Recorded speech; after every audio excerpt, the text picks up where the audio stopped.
There's a lot of guys that would argue if just baiting in Ohio would go away, it would be the best state. Yeah, it's us. Who would say that? Where are these guys? These are our people. Yeah.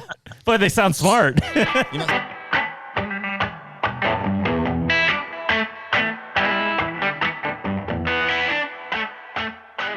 The HUNTR Podcast is brought to you by Deer Grow.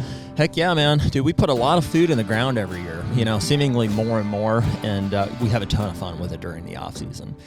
There's some struggles that come with it too, though, right? Obviously, the back of my truck is evidence, right now. It's a couple weeks after I jackknifed, a 4,800-pound material spreader, as I was coming down, and it was too much weight for my truck there. But, all those struggles aside, Deer Grow really has been a staple for our food plotting process for several years now. Yes, we like to put lime and fertilizer on the plots, if we can, but there are some that it's just we're not able to get to them, or it's not feasible for us to get out of state with that stuff. And so Deer Grow is kind of the quick and easy, but still super effective option for us to be able to get the most out of those food plots that we can every year. Yeah, and we're guilty of overanalyzing things just like everyone else, but that's the best part about Deer Grow is that it's going to create healthier soils, which in turn makes better food plots. And the fact is we can simply spray plot start or plot till when we put the seed in the ground, and then when that plant starts to grow, we hit it with boost.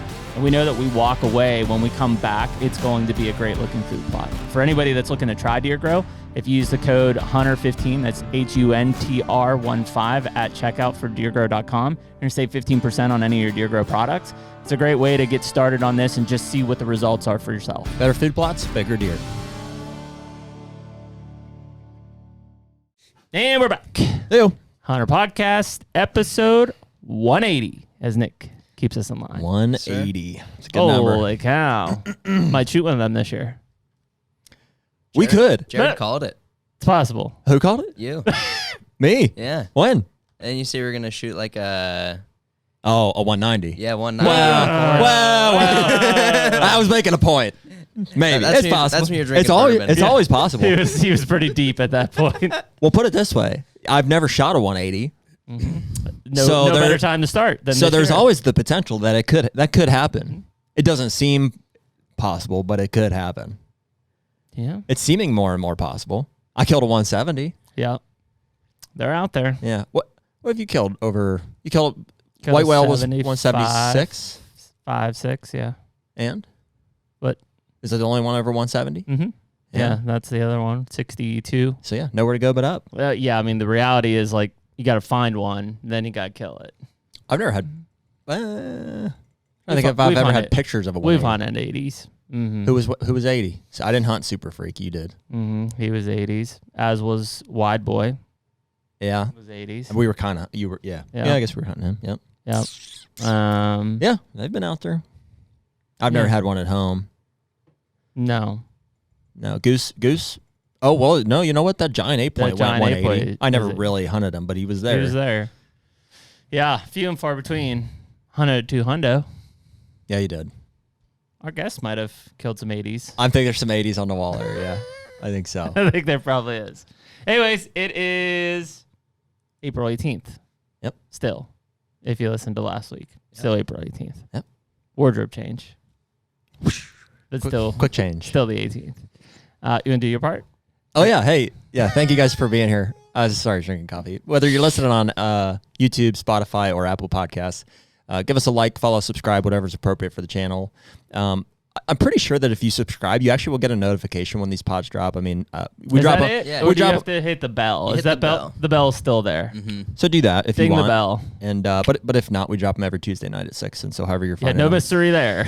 That's when they happen. Continue to do that. That's fine. And if you've reached out to us like on Instagram DM or the website, we see that. We do see those come in. We try to respond as quickly as we can, but sometimes it's tough. So bear with us, and we appreciate you being here. We should probably send out like an email blast here at some point. We did that for a while, and then we stopped. We can if you want, whatever. Yeah. It's a good reminder. Yeah, fine. Yeah. Let's fine. Yeah, fine. We'll do it. You won't do it. Dude, fine. We'll do it live. We'll do it live. Anyways, we've kind of been on this off-season trend here of just kind of talking things that we're working on and projects on the farms, what we've got going on, turkey hunting. I assume today we'll get a little bit more back into the routine of deer hunting atmosphere. And it's cool because we've got a guy who has hunted all over the place, but he's a southern guy. We've talked about this numerous times that like by some indications, and I'm not making this up, a legend. A legend. I think he's recently been on whether Higgins puts them on or like, they've got those legends debates and stuff like that. Pretty sure he's been a part of these recently. And like when you see his wall, that's why I asked him earlier. Yeah. Like, where do we know you from? From prior to like more recent stuff. And it's like, freaking dude has killed a pile of stuff. Well, I mean, he mentioned Matthews Dominant Bucks, Tom Miranda, Stan Pot style. Whitetail Slam was another one that came to mind. Just some Team 200 stuff. And more recently, ASIO Camo. ASIO Camo is where we know him from. Yeah, so we've got Joe Miles on the podcast, South Carolinian. Yeah, Linian? Linian. That sound right? Sounds good to me. He'll correct us. Yeah. And yeah, so we got to meet Joe and talk with him here over the last few months. Saw him out at Great American Outdoor Show. Super guy, and was like, hey man, like we hear a lot about Joe Miles, and so it's through Rendell. Yeah, Rendell's been the Rendell's lead become there. a friend, and we talked to Rendell a lot, and Joe and Rendell. Well, Rendell hired Joe to work for ASIO Camo. He's the marketing manager, and so through that relationship, we got to know Joe a little bit, and he was willing to come on with us today. So, and we're gonna talk deer hunting as we normally do. There we go. So let's bring on Joe. Well, cool, dude. We appreciate coming on the podcast today, man. And what an impressive wall behind you.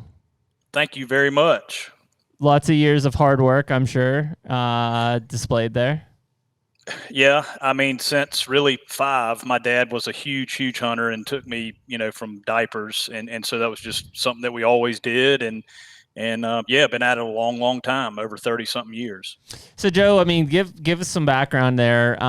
Born and raised in South Carolina, in the South. Yep, I actually live on the street that I grew up on. Wow. My wife and I, we got married. Lived in a little town outside of Columbia called Camden for about 7 or 8 years, and then moved back to Columbia, and there was a house available on the street that I grew up on. So yeah, man, I am home. I know the street very well. That's awesome. Well, the one thing Jared and I haven't hunted South Carolina, but the one thing we are familiar with is it's probably the earliest opening deer season, right, in the country. Yes, so there's one in Florida that comes in like July 15th or July 20th for whitetail, and it's a little different, I guess, subspecies of whitetail. But yeah, South Carolina comes in August 15th. Rifle season starts in. You can shoot 5 bucks, and the season goes all the way to January 1st. So it is for a deer to get old here is like you boys are very familiar with up in Pennsylvania. It is difficult to get some age on them. Well, wow. Is that rifle season that goes all the way through from August to January? Yes, sir. August 15th all the way to January 1st. And it's 5 total bucks in the whole season. Yeah, you get 3 with your license, and then you can buy 2 more. It used to be unlimited. Like my dad killed 18 bucks in one season. Holy cow! Back in the day, yeah. So it used to be unlimited, and they would limit the does. And now they have started with some management. You can get 3 any bucks, whether that's a 4-point or a 12-point, it doesn't matter. The second 2, I could be wrong here, but I believe they have to have at least 4 on one side. So there is some management coming on. That's crazy to think about. And I mean, I know it's pretty commonplace down there. Are they still running dogs? Oh, yeah. Yeah, in the southern part, you're not allowed to do it in the upstate, but yeah, we still can run them with hounds. And another weird thing in our state is you can actually hunt, I believe it's an hour after sunset. So when it gets dark, you can actually use a light for 30 minutes. Get and out. Then you're shut down. So it's pretty crazy. What? That's yes, sir. Wild. Like from the road? Oh, no, like in your stand. No, you can't. They not do from the have, truck. Well, I say that, these dog hunters, a lot of times, they'll get in their trucks and stand on their dog boxes on roads. And when the deer run out of the cutovers, they'll shoot them off the road. So yeah, that happens too. I've seen that a lot on YouTube. Wow. Do you guys have like, can the population support it? Like, do you think there's just high numbers, or do they get pretty decimated? Yeah, we've got a ton of deer. Okay. That's wild. And I mean, you think about South Carolina, I think a lot of give me some perspective. So pine obviously plantations. north of South Carolina is North Carolina. What's west? Georgia is south It's of directly it. west. Okay. No, Georgia's directly south. Oh, south. Yep. Okay. Mm-hmm. Yeah, we're sandwiched in between the two, Georgia, and then North Carolina's right above us. Yep. Okay. And which part of South Carolina? North, south, east, or west? I'm right in the middle of the state. Okay. It's Columbia, South Carolina, right in the middle of the state. Gotcha. Yep. Gotcha. Are you doing very much hunting in South Carolina? Oh yeah. I hunt here a lot. I really like the early season. I will hunt here from August 15th to about September 1st, and then start piddling out in Kentucky. Start looking around there for their opener, and then do some other stuff. I still really love to chase the sheep and the goats some too, so I'll do some of that during that time, and then come the end of October, it's all whitetail till Thanksgiving. Wow. That's awesome, man. Yeah, it's interesting when you start to talk to people about the South, especially. I lived in Mississippi for 4+ years, and it's a different culture and lifestyle. But South Carolina has always kind of stood out to me because of how long that rifle season is, and just kind of like the real open-ended season structure that they even have down there. It's unlike many of even its counterparts in the South, like Alabama or Georgia or Mississippi. Oh yeah, it's its own deal for sure. It's very, very liberal as far as the limits are concerned, and doe tags. I mean, I think I figured it up last year. You can shoot 17 deer per person legally in the state. Wow. So I mean, how does that pan out? Like, do you guys have any deer worth hunting? Frankly, no. It's hard. Like I hunt. Deer worth hunting. I mean, yeah, I enjoy. Well, that's why I was asking: is do you much hunting down there? Because I didn't, with bag limits like that, it's like I haven't bought a Pennsylvania tag in years, and I live here. Yeah, I am very fortunate. My best friend that I grew up with, his family owns a big farm, and they kind of let me have at it. They really care more about the ducks and the turkeys. They don't really care about the deer, so they kind of let me have at it. But if we get one in there that goes 135, 140, that's an absolute mega giant. Yeah. So that's kind of what we're dealing with. And are those at least getting some age on them then? I mean, I know you said it's really tough to get that, but with 3, 4, can you hit a 5-year-old buck down there? Yeah, man, 5 really. would be tough. Yeah. 3 and 4 year olds, yeah. But once they get to 4, man, they almost become unkillable. There have been a few. I've killed a couple 5-year-olds here, and just like everything else, just completely out of the way where nobody would ever hunt, type thing, and the same song. But they're hard to get to that age. Yeah. Not that I mean to jump into it so early, but what's our baiting situation down there in South Carolina? Buddy, if they'll eat it, you can feed it to them. Yeah. You can feed them molasses, salt, corn. This is the standard operating procedure in South Carolina. It's a food plot, a spin feeder, a Texas type tower stand. You hunt from right at daylight to 9 a.m. Then you come back at 4 o'clock and hunt till dark, and the feeder goes off. That is the standard operating procedure for 98% of the South Carolina hunters. It's so wild to think about because, as you think about the South, like I think of like hardcore hunters and frankly, like a lot of them, maybe not the densities we see in Pennsylvania or Michigan or Wisconsin, but, I still think of a lot. So to have those liberalized bag limits, and season lengths, it's hard to fathom that the deer herd can continue to bounce back. Obviously, lack of quality in some cases, but still just from a numbers standpoint.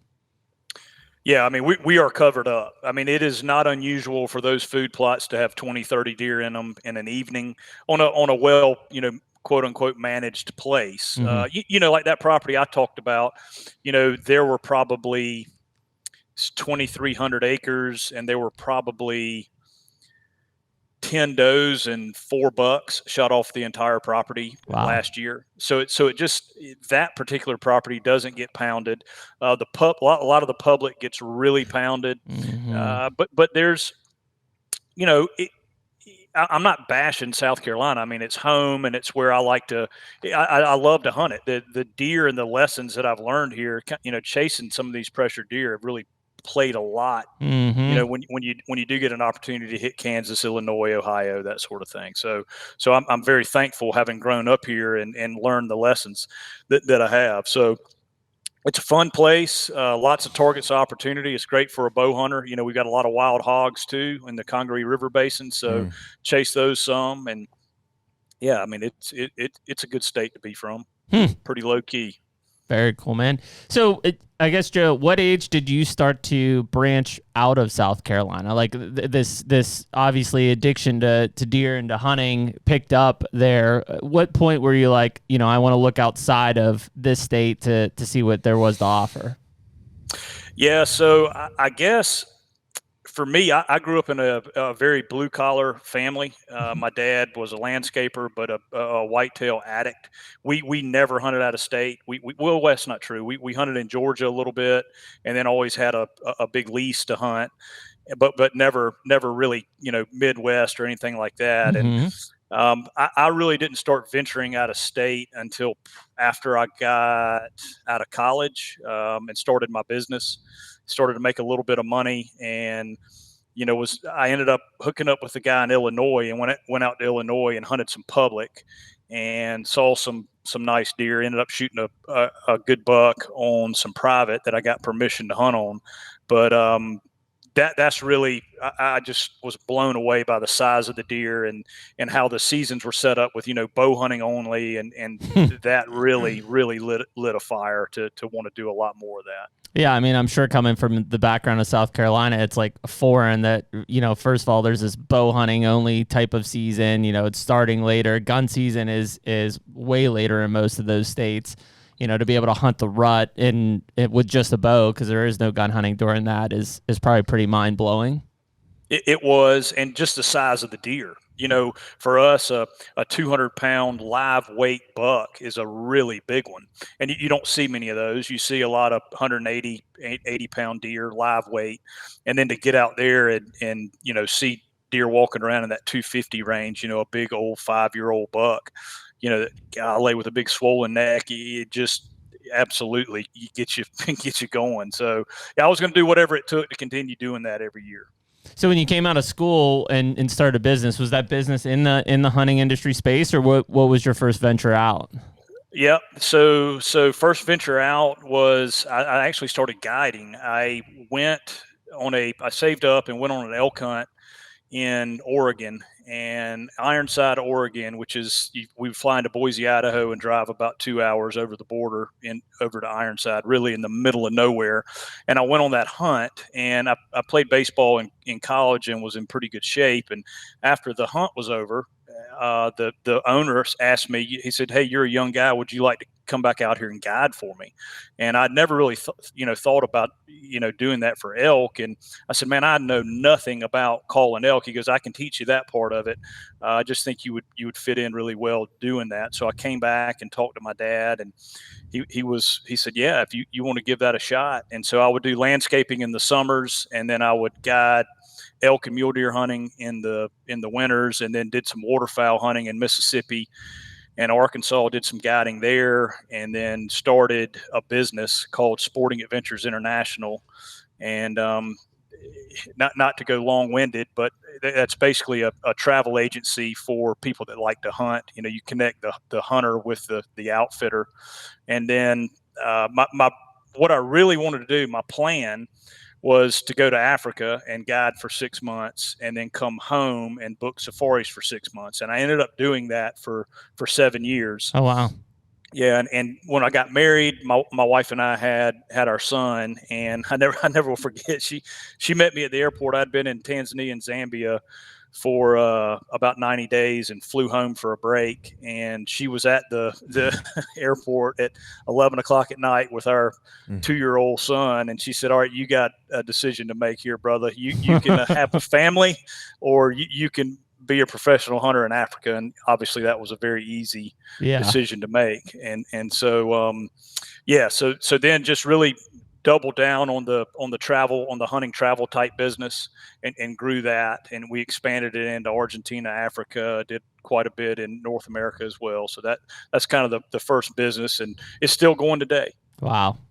You still have a hand in that, Joe, or have you moved on from that business? You do? Nope, still got it. We mostly do Argentina wing shooting out of that business now, and then we do probably 10 safaris a year, but most of it is Argentina wing shooting. We just kind of morphed into that. The wing shooting, I don't know how familiar you guys are with that, but the wing shooting in Argentina is is world class. And it's, if a guy signs up for that trip, it's if the airlines cooperate, it's impossible for somebody to have a bad hunt. Yeah.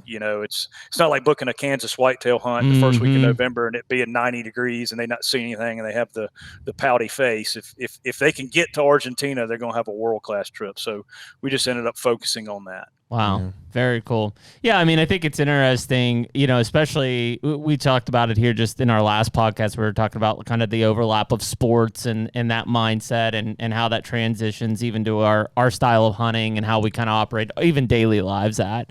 Just your thought process of going out there and elk hunting and be like, I don't know anything about this, but I'm confident enough in my physical condition to be able to do what you're asking me. I could see it from here. Dude, Joe, I didn't realize you were so jacked. I can see your shoulders from here, dude. This is a medium shirt. That I'm about to change shirts here in a minute. Yeah, we talked a lot just this morning about physical fitness and how it relates to business ownership, which you're obviously in there as well, and our style of hunting is, and like just the ability. I'm just gonna go do it. I don't know anything about elk hunting in Oregon or this. I can handle it physically and mentally. Here we go. Mm-hmm. No, I'm 100% into that, man. If you're in good shape, it cleans your mind. And you know that you're gonna do something to get really physically fit. You have to have discipline, right? It's not an automatic success. You don't go into the gym and come out of it day 2, 3, 4, 5 and you're fit. It takes a long process and a lot of discipline, and you can instill that into about everything that you do. Yep, agree.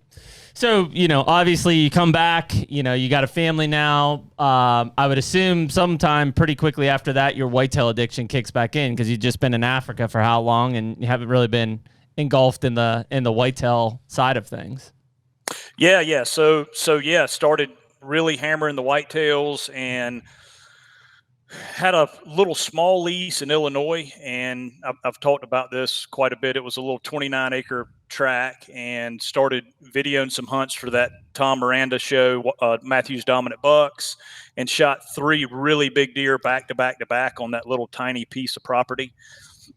And it just kind of grew from there, and we just kept the outfitting business or the sporting adventures business going, and then started doing that stuff with the whitetail for the TV show. And I've seen that video. I'm pretty sure. Is that video's called like $3 on 29 acres or small? Yeah, the other day I saw that. I've seen it many times. It's a great video. Dude, catch us up with that real quick, because you don't just guide some elk hunts and then start filming for Tom Miranda, right? So like what's Yeah, so really was the key to that, those guys back in the day, there was probably 15 or 20 different quote unquote pro staff guys, and everybody would go out and if you killed a couple good deer and got it on film, they were paying you for that and giving you all the sponsor gear and that sort of stuff. This was Miranda. This was Miranda. So what, do you put out like an open application, or how'd you make contact with him originally? Good point. The original guy that I hunted with in Illinois was good friends with Stan Potts. So I met Stan Potts first, and Stan and I hit it off. He is a character. If you guys, give me a minute. I'll tell you, if you guys could get him to come on the podcast, brother, make it happen. Make it happen. We would love it so much. Yeah, he's retired now, but I'll text him when we get off of here and ask him. But he is such a character. I mean, he would have your audience dying. He is so funny. Awesome. You'll have to get some bleeping done, but it'll be we'll let it roll. That's fine. Yeah. Oh well, yeah. Then he will be right at home, brother. Perfect. He will have a blast. Perfect. We'll talk more after. Yeah. Yeah. So working with him or met Stan and he kind of vouched for me to Miranda, and I was on vacation with my family and got a email from Tom Miranda, and it said, "Hey, we're having a video shoot in Illinois. We'd like for you to join us." And dude, I was over the moon. It was like, I mean, he was one of the dudes at that time. Like that atmosphere of Tom and Stan. Was that TNN time frame? Was because Tom? No, it what? was. ESPN? It was so this one was it was right kind of Miranda was ESPN, but this was kind of Outdoor ESPN. Channel when it first got going. Okay. Yeah. So I mean, you talking about some killers. I mean, there was Adam Hayes on there, Yep. Adam Crumrin, Chris Seymour, the Baker boys. There were some big time buck killers on that show. And yeah, I mean, it was like getting the call to go to the NFL draft or something. I was so excited, about that. And, getting out there and rubbing elbows with those guys. And then, that morphed into Adam Hayes and I becoming really good buddies and starting the Team 200 show. And you guys started that together. Yeah, we sure did. Right on. Started it together. We purchased the Deer Hunter's Moon Guide. That's a long story. You guys bought that together too. Yeah, we sure did. Yeah. You know, we've talked to Adam before, right? We've had him on here. Oh no, I didn't know that. Yeah, we talked to him a while. He didn't say anything about you. I'm just kidding.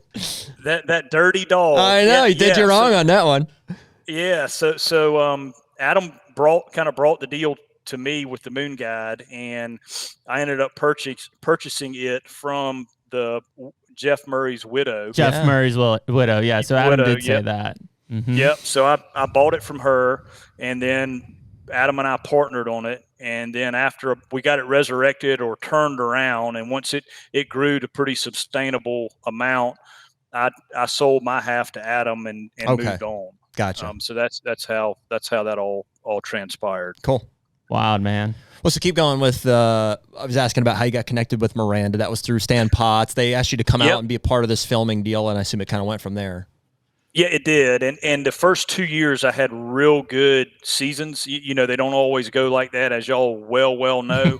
But the first 2 seasons of doing that, I shot, I think, 6 or 7 really good bucks on video, solo filming. Wow. And so it just kind of, kept going from there. And you can get humbled though quick. Those first 2 seasons were incredible. Then the third season, I was like, okay, I'm Johnny Big Time now. I'm going to get a full-time camera guy. And we struggled to kill a deer in Texas. That's how it goes, right? You have some good years and some bad years. Yeah. Yeah.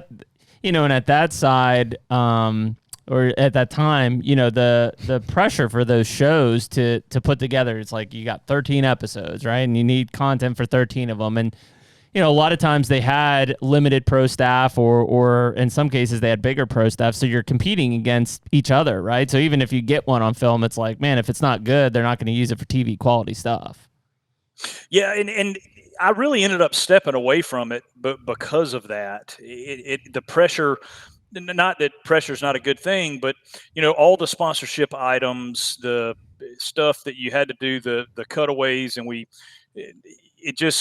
it got a little bit commercial for me, and I'm a hunter first and foremost, and a TV actor. I guess that would be 5th down on the list of things that I consider. But so I actually ended up stepping away from it for a while, and then Adam and I started the Team 200 thing, and thinking it would be different, and it has been.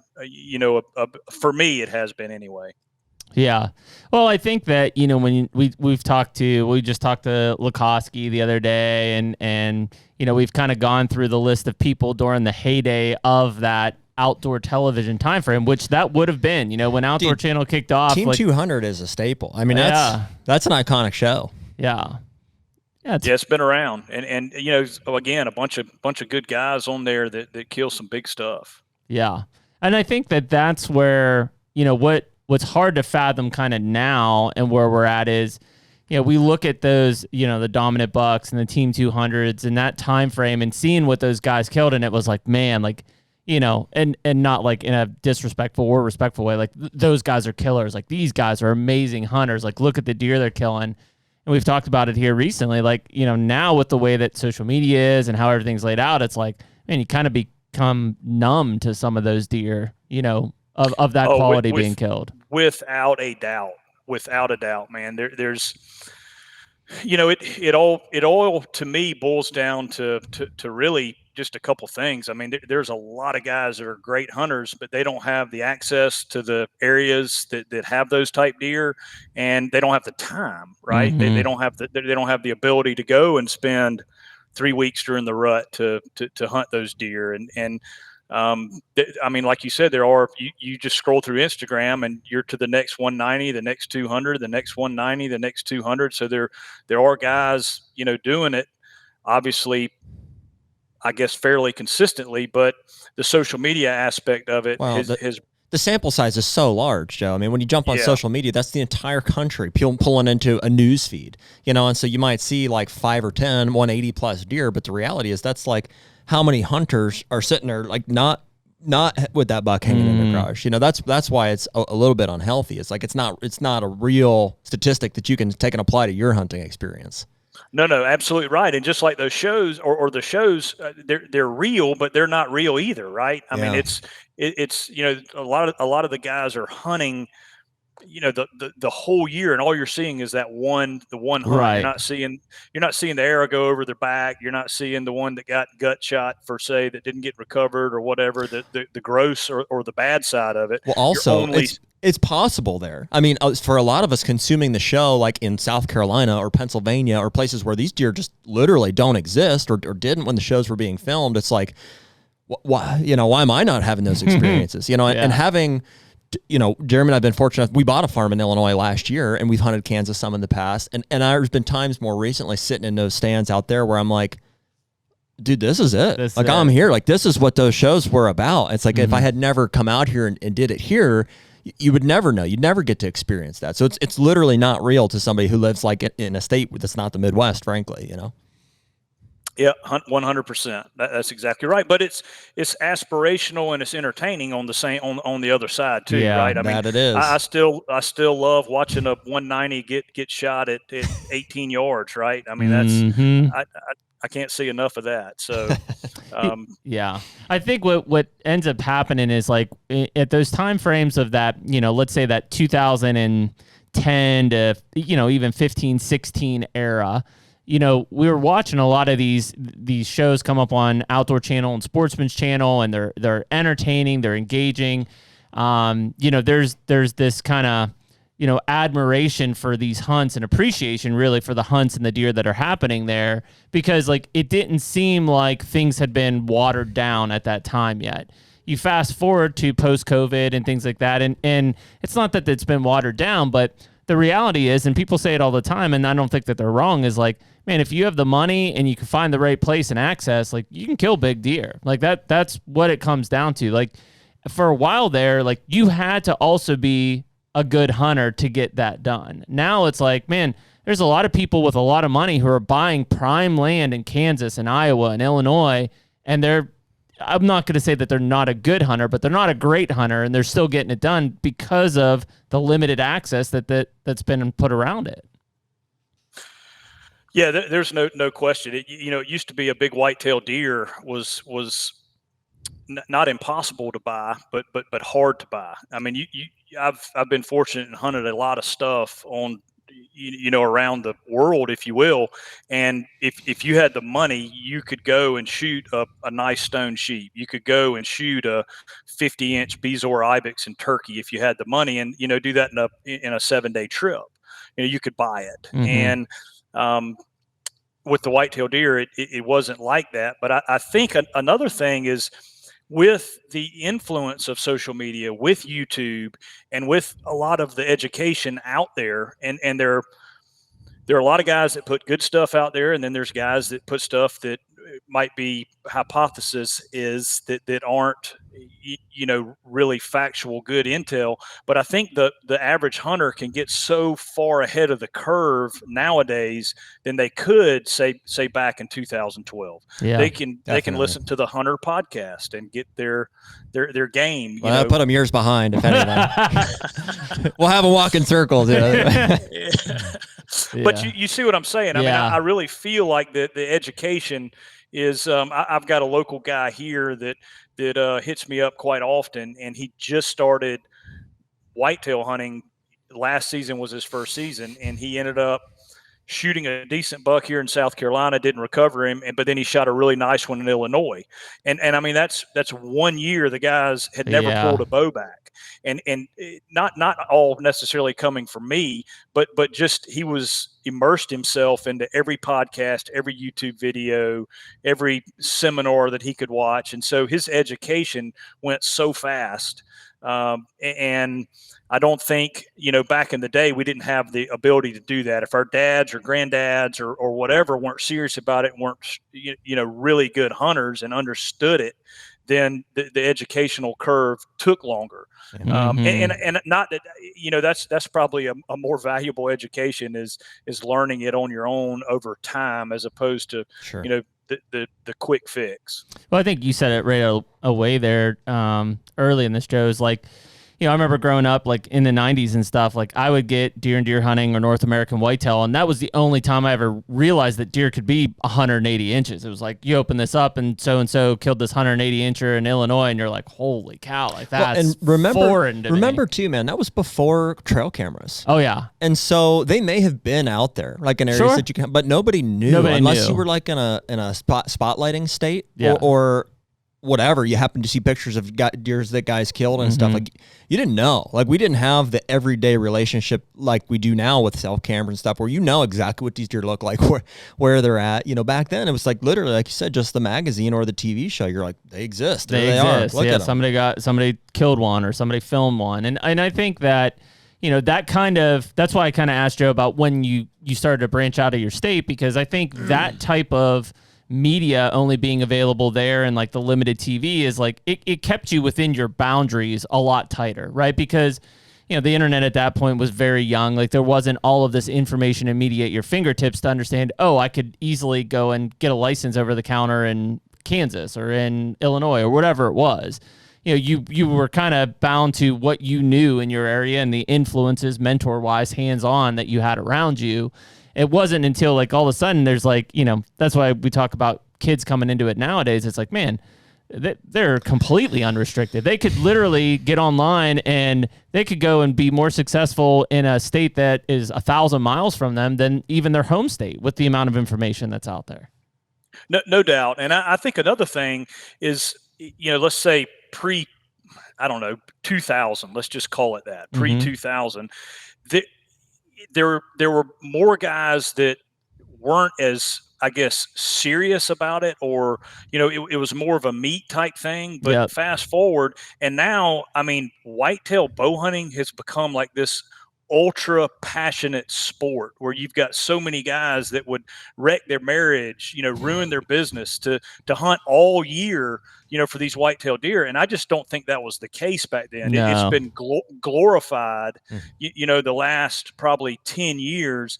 And there's a heck of a lot more dudes that are doing crazy stuff. And, I'm on social media like everybody else, and I see these guys doing these summer scouting things on these public lands where they're walking, 200 miles. Like, that's the badge of honor now, is to walk a pair of boots out for a whole year, finding these beds and, all this type stuff. And so it's become a real sport now that guys want to do great in. And so I think that's kind of changed the dynamic of the hunting or the whitetail industry, if you will want to call it an industry. What was it before? Like, I mean, to take it way back, like, because you're right. There's guys, I'd lump ourselves in there. I think, who is it? It's not a passion. That's a Mossy thing, right? It's an obsession. It's like, I think about that a lot. I'm like, in a way where I'm like, you got to be careful, because it really is. It could ruin. It's an obsession. It's an addiction. Like, when it's keeping you up at night and stuff, like, and it does. Before bow hunting whitetails, like, really became like, whenever that was, 90s, 80s, 90s, 2000s, like, whenever, archery equipment started to reach a point where, like, it was, well, I guess there's always been longbows and stuff like that, but you're talking about like when it really, like, that bow hunting started to blow up. It was probably the early 2000s. That's what I'm talking about. And like, before that, what were those guys doing? Like, what? I mean, just was it work raising families and work? Yeah. Like, was it like that wasn't even a thing? That's what my dad was doing. You know, he was taking me hunting, or he was bow hunting. But I'll also say Is it purely a product of free time? We were more multi-pursuit hunters at that time. Like we would grouse hunt. Hell, it would take me squirrel hunting. We would fall turkey hunt. Just hunting. Yeah, we just hunted. You know, it was whatever was out there. Deer was still our thing, at least in my family. Like my dad and I we love deer hunting. If there was one walked in front of you, you'd shoot it. Yeah, I mean, we were deer hunters, pure through and through. But we did a lot of other hunting as well. Yeah, so it was just opportunistic. I mean, it was the same thing. Like if he shot his buck on opening day of archery season in Pennsylvania and was tagged out, it's like, well, we're not going to not hunt. Like we're going to go and hunt other things and do other things. Now it's like, cool, what's the next state? Right? Mm-hmm. If I shoot my buck and I tag out, like what's the next state I'm going? Well, it's because we're purely whitetail for the most part. Mm-hmm. Which I think is what a lot of people are now moving to. We've refined, some of those other species out. I think that's maybe because of, well, I mean, for a lot of reasons, I guess, but I don't know. Yeah, it just seems like it's become more of this hyper aggressive, and maybe again, it's a small sect of the whitetail bow hunters, but are super aggressive about it. It's the most important thing, that they do. And maybe again, it's always been like that, and it's just social media that's brought it out. But for me, it just seems like nowadays people are hyper focused on whitetail bow hunting, and having to get it done, and really obsessing over it.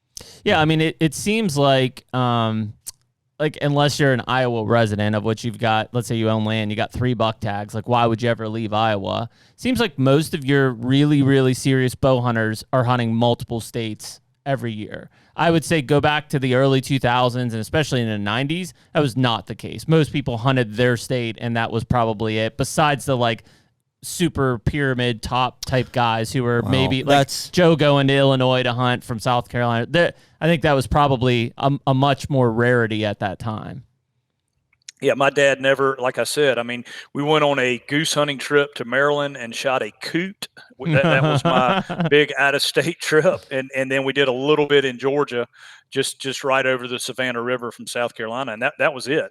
We never did anything, Kansas, Texas, anything like that. I think that's a fairly recent evolution with technology too, because like back then it was a big deal. I mean, it used to be, guys, just if you shot a buck every year, you were a great hunter. You were a great hunter. Yep. And then that kind of evolved into like, well, if you could kill a big buck every year in your state, or a buck with a bow, there was especially with a bow. Yeah. And then from there, I think that got frankly more doable with cameras and tools and more liberal, whatever season dates. And then so it turned into multiple states. So it's like, okay, well, I can kill one in 1, so let's go kill one in 2 or 3. I think the multiple state thing is obviously, people have been doing it. Joe, you've been doing it for a while, but it's very new. And frankly, it's one of the reasons that we have an access issue today for most whitetail hunters, right? Is that, people are leasing in other states and they're traveling there. And it's so doable anymore, where it seemed like a very high barrier, not but 10 years ago even.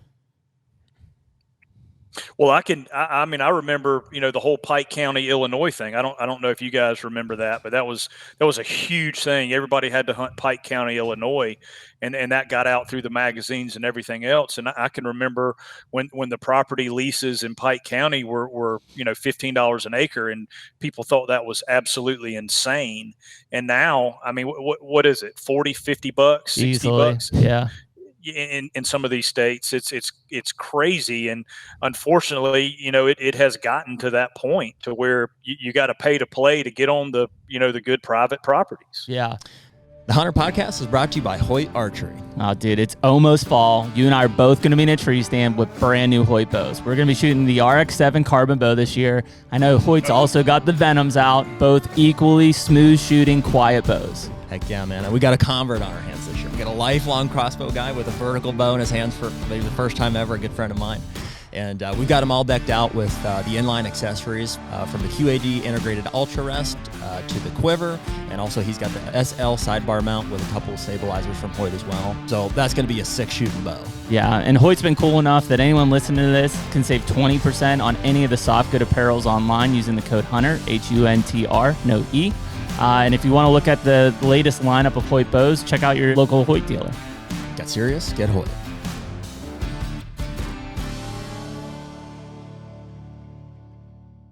That's the unfortunate thing, I think. We're talking about technology and the learning curve and stuff. It's like it seems like the tides have changed from whatever that was 10, 15 years ago, where education was the barrier to entry and experience. Like it was just a really difficult challenge to kill a mature whitetail buck.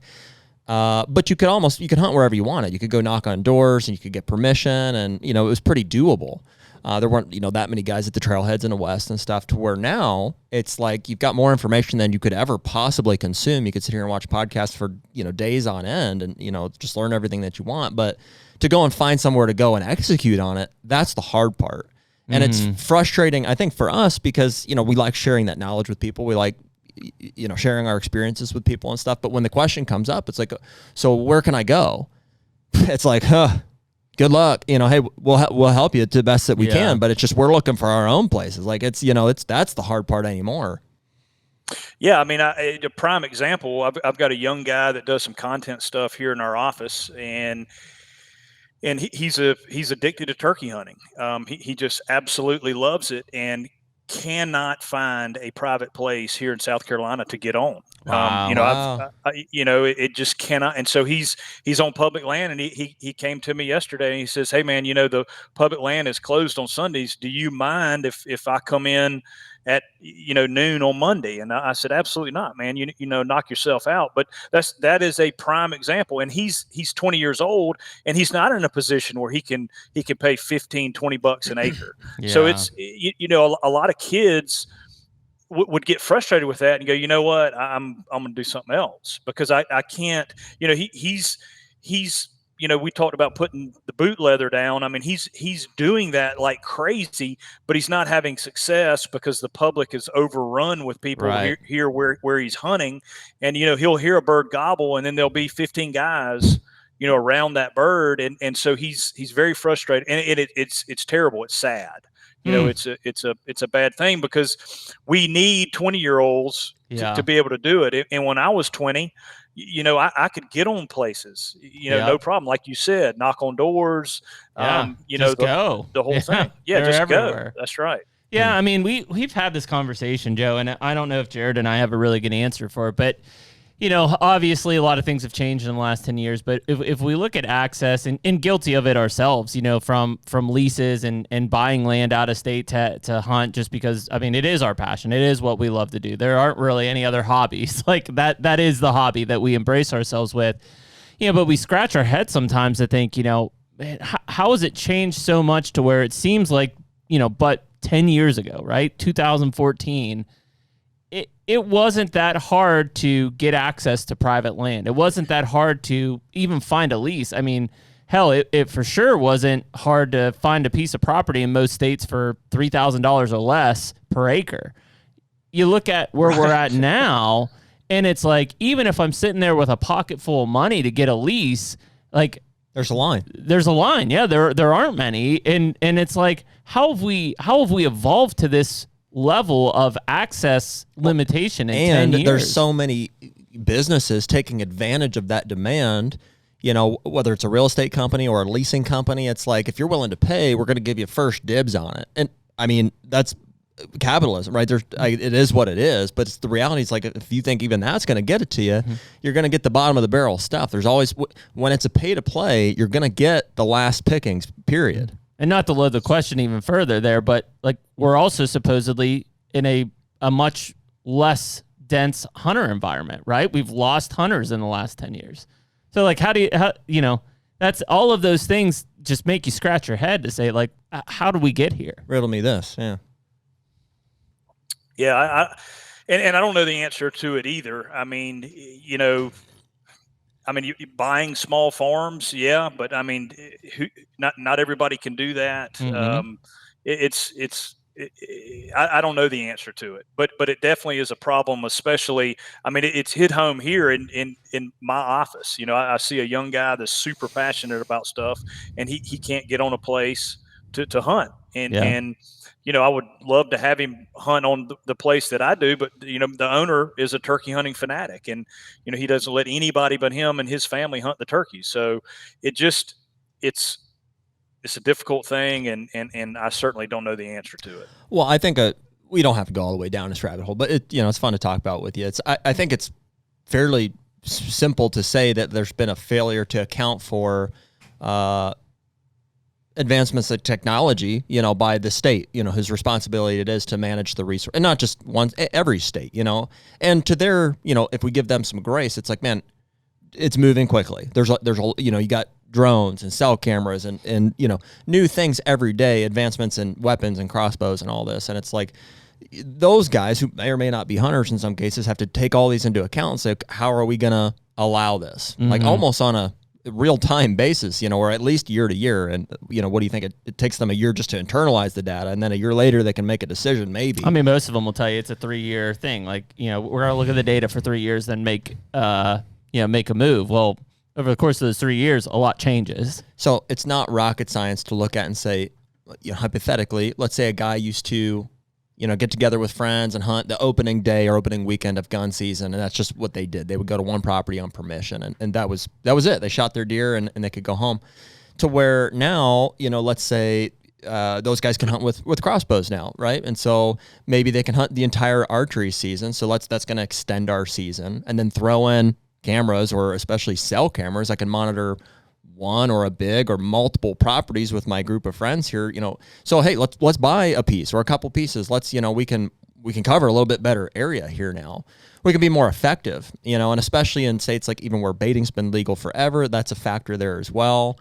So I think if we're willing to accept that, okay, maybe there are less hunters, mm-hmm. I think even the statistics are, we don't know. They're saying there's less hunters, but they're certainly 5, 6, 10 times as lethal as they had been 15 years ago. Throw in mapping softwares on top of that, gigantic leap in technology. And so now you have maybe a third, 2/3, whatever it is, of hunters more than able to cover what we did 10 years ago, and probably a lot more than it. Mm-hmm.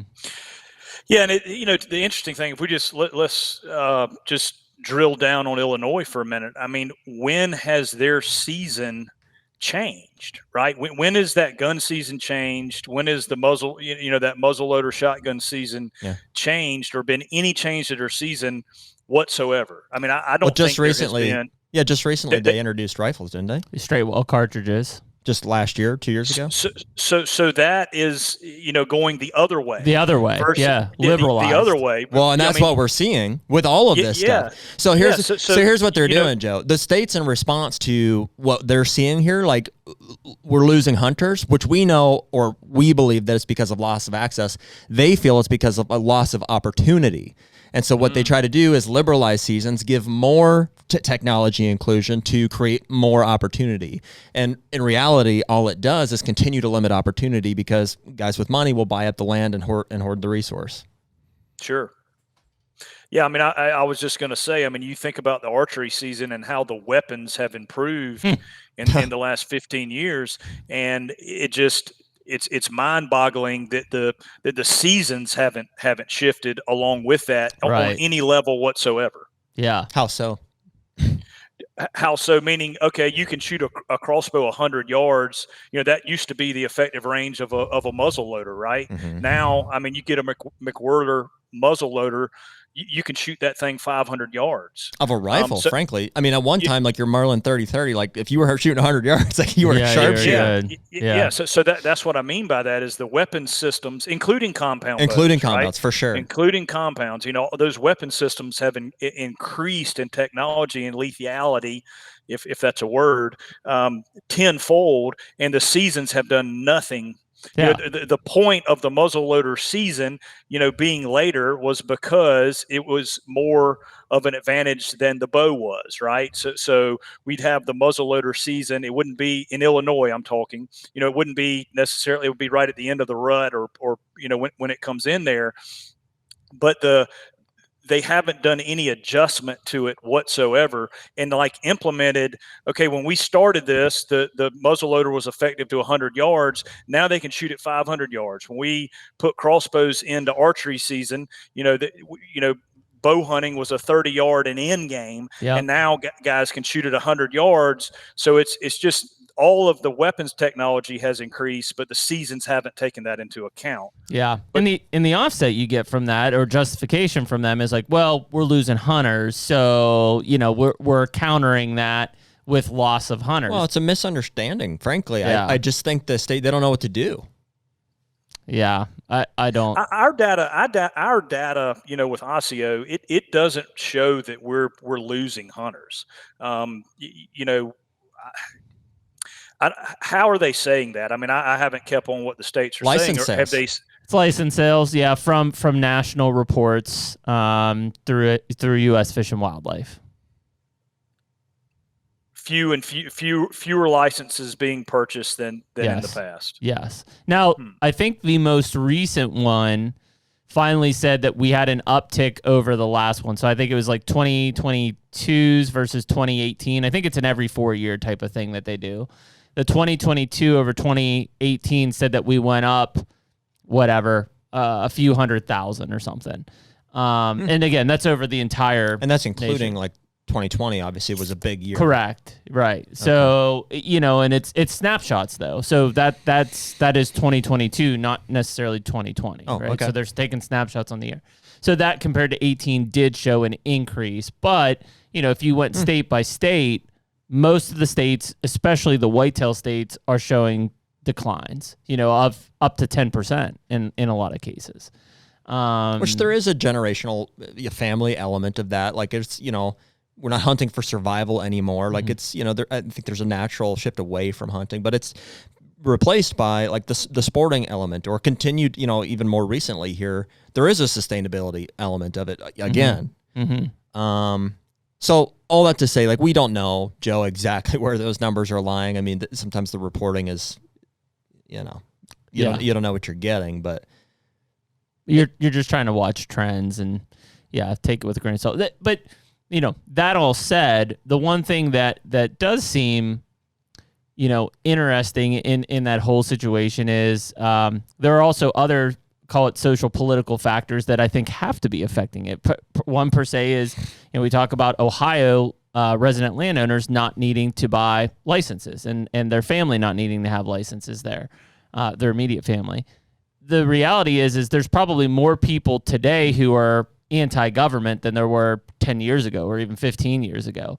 And so with that, there's probably more people who are saying, yeah, for sure I'm not buying a license. I mean, there's people that will comment on this, this actual video that'll say, yeah, I don't buy a license anyways. It doesn't matter if they're a landowner or not. They're just not going to buy a hunting license. They think hunting's a right and they don't need a license to do it, and they're not going to buy one to do it. They're just, we've seen that a lot here. So, how those things are being measured over time, there's external factors that are also affecting what they're reporting there, from a numbers standpoint. So, yeah, I think everybody who's hunted deer in the last 4 years, really since COVID, has to have their head scratching a little bit when, if you go out to we've gone out to plenty of Midwest public lands. There's people everywhere. I mean, everywhere. It's the most confusing thing. Like, on one hand, I mean, that's why the 3R, retention, recruitment, reactivation exists, is like, I mean, it's promoted as common knowledge. Like, hey, we're losing hunters. Like, we need to continue to recruit a new generation and this and that. So you hear that and you're like, oh, sounds right. So, sounds like we need to, it's believable. And on the other hand, it's like you go out there on November 1st, no matter where you go in the country, and you're like, every single property in America is getting hunted, it seems like. It's like there's trucks everywhere. And it's like, how can the two possibly be happening at the same time? And so, like you said, we're scratching our heads, and, it's a big part of why we have the podcast and talking and trying to figure that out. Yeah, anecdotally, it doesn't seem like it's possible we're losing hunters, but then the data that's coming in from the government, I'll put air quotes around that, show that we are. So it's interesting, that's for sure. Well, and I'm sure you see it in the South too. It's the reality is like, it seems like not but 10 years ago, you could be an effective young kid door knocking, right? Or let's say you were, like when I lived in Mississippi, I was whatever, 20, I was a master. So I was 23, 24-year-old kid in Mississippi, public land turkey hunting, public land deer hunting. I mean, I could chase birds all day long in Kentucky, and I maybe ran into a guy or two.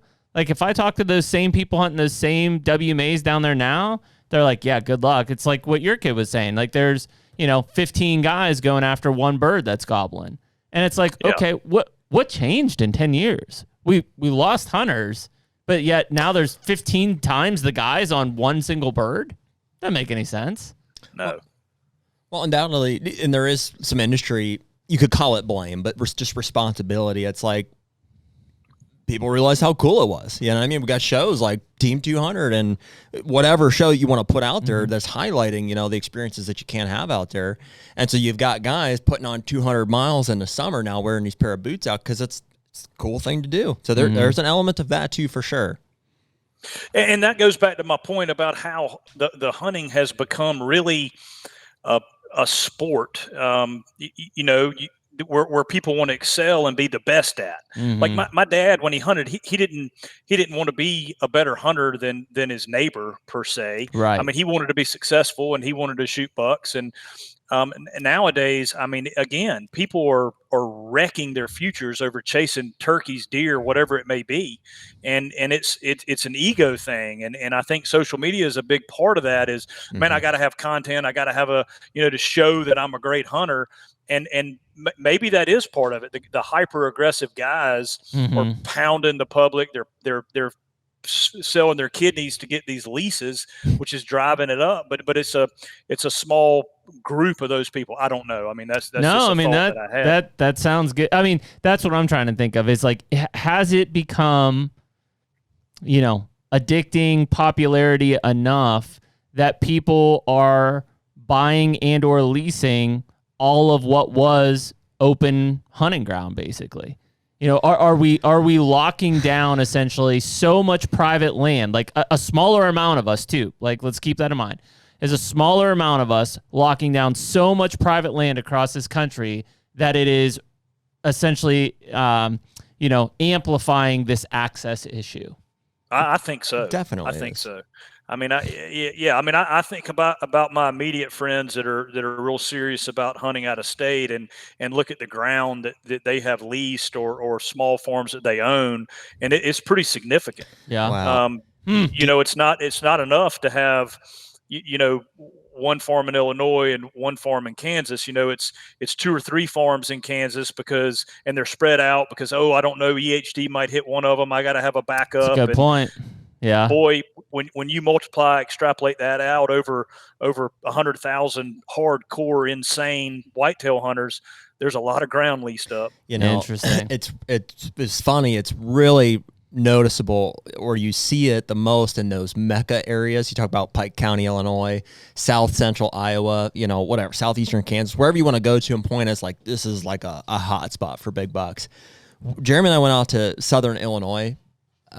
Southern Iowa this year, and we're set to draw for our first time ever. We got 5 points. We're hoping that we're going to draw this year.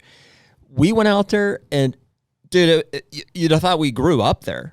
Like it was like we knew everybody, and it was like when the more you look around, you're like, oh yeah, so and so owns this property, and so you have a really condensed area that's gotten that popularity of like, oh yeah, it's Winky's farm over here, it's Bill's, it's Lee's farm over here, and it's like, it's like all of that in one spot. You're like, this is where they're all at as far as the people that are locking those pieces down. So yeah, I mean, I think that's what really, and guilty of it, myself and ourselves, like, for leasing and buying, but it's because, like what are you gonna do? I don't have any other hobbies like that. This is what I love to do. It's like, it's my family and it's this, like that's what I have. And so, yeah, it's an interesting thing that, when we see this access piece happen, it's like, wow, it's amazing to think that, like, to your point, Joe, is it 100,000 of us serious people that have literally locked it down? I mean, created, a European hunting system, basically. Yeah, it's going to have to change, isn't it? I mean, or we're just going to lose a lot of the resource. Yeah. Well, so and here, I know I get down this rant sometimes. So here's the the good news is like they're not making any more land. I mean, that's for sure. Like it's a set amount. And in a lot of ways, the damage has been done in that a lot of people, ourselves included, have purchased private land to secure it, to lock it up. They're not getting any more. The good news is it's a replenishing resource. The white-tailed deer the herd is. And we have the ability to improve upon the quality of the resource by management, right? And so that's why we keep coming back to that to say, like, man, if we were to apply some restriction, or whatever it is, and I know we're not for like government restriction, and like we've gone through all this before, but it's like, man, if we can improve the quality of the resource on the landscape, you would not need as much land as you have now. Not there's anything wrong with owning land or anything, but like we're in some cases people are like their bottom dollar to get even just a small piece of ground. And there's just no reason for it. If we could improve the quality of the resource on the landscape, a guy could have a 40-acre tract and naturally occurring movement patterns of mature bucks there. That can definitely happen. Yeah. But right now, it doesn't. So, well. Yeah, I mean, I did I've got a little podcast and had Don Higgins on the other day, and he and I were talking about the small farm, because that's kind of what I've started trying to focus on. I've gotten to a point in my life where I can afford a little bit of ground, and we talked about that and what you can do with 80 acres. Yeah. I mean, you can, I mean, his home farm is 120 acres, and I think he started with 80 and he's added some more to it. And I think maybe you guys have even had Don on, or y'all definitely multiple times. So no reason to beat that rabbit up, but just what he's able to do. And I've actually been to his farm and walked it with him, and it's amazing. And again, it goes back to, and I don't want to beat the dead horse, but the hyper focused deer hunter. I mean, his farm is something out of Disneyland. If you were into that type stuff, I mean, it's insane. If a big deer gets on that property, and there's no reason for one not to, he's got everything he could possibly want to eat, and he's got everything he could possibly want to, besides a mattress, a pillow, and a blanket. He's got everything that he needs to live on that thing. And then if he gets in there, Don's going to kill him. I mean, it's amazing how he's got this thing set up, and it's amazing what you can do with a 40, 50, 60 acre piece of property. The one thing, and again, I know we're harping on, the one thing that I think can exterminate that possibility is baiting. It's the one thing that literally manipulates movement of the resource across property lines. Every other hunting tactic, camera, season dates, whatever you want to do, does not have that factor. You know what I mean? Deer are still going to have natural movement patterns, other than pushing and, deer drives or driving drives, deer and stuff, but that's not going to affect deer on your property. It's going to affect deer on the surrounding property. So in all those instances, you can prescribe management. You can increase the habitat and all that to hold more deer and hunt them on natural movement patterns. Baiting, like in the state of Ohio, is the one thing that I can do all that, and then I can go next door on a 2-acre tract and dump 1,000 pounds of corn and kill the deer that were on that property. Without a doubt. It's the one thing. Yeah.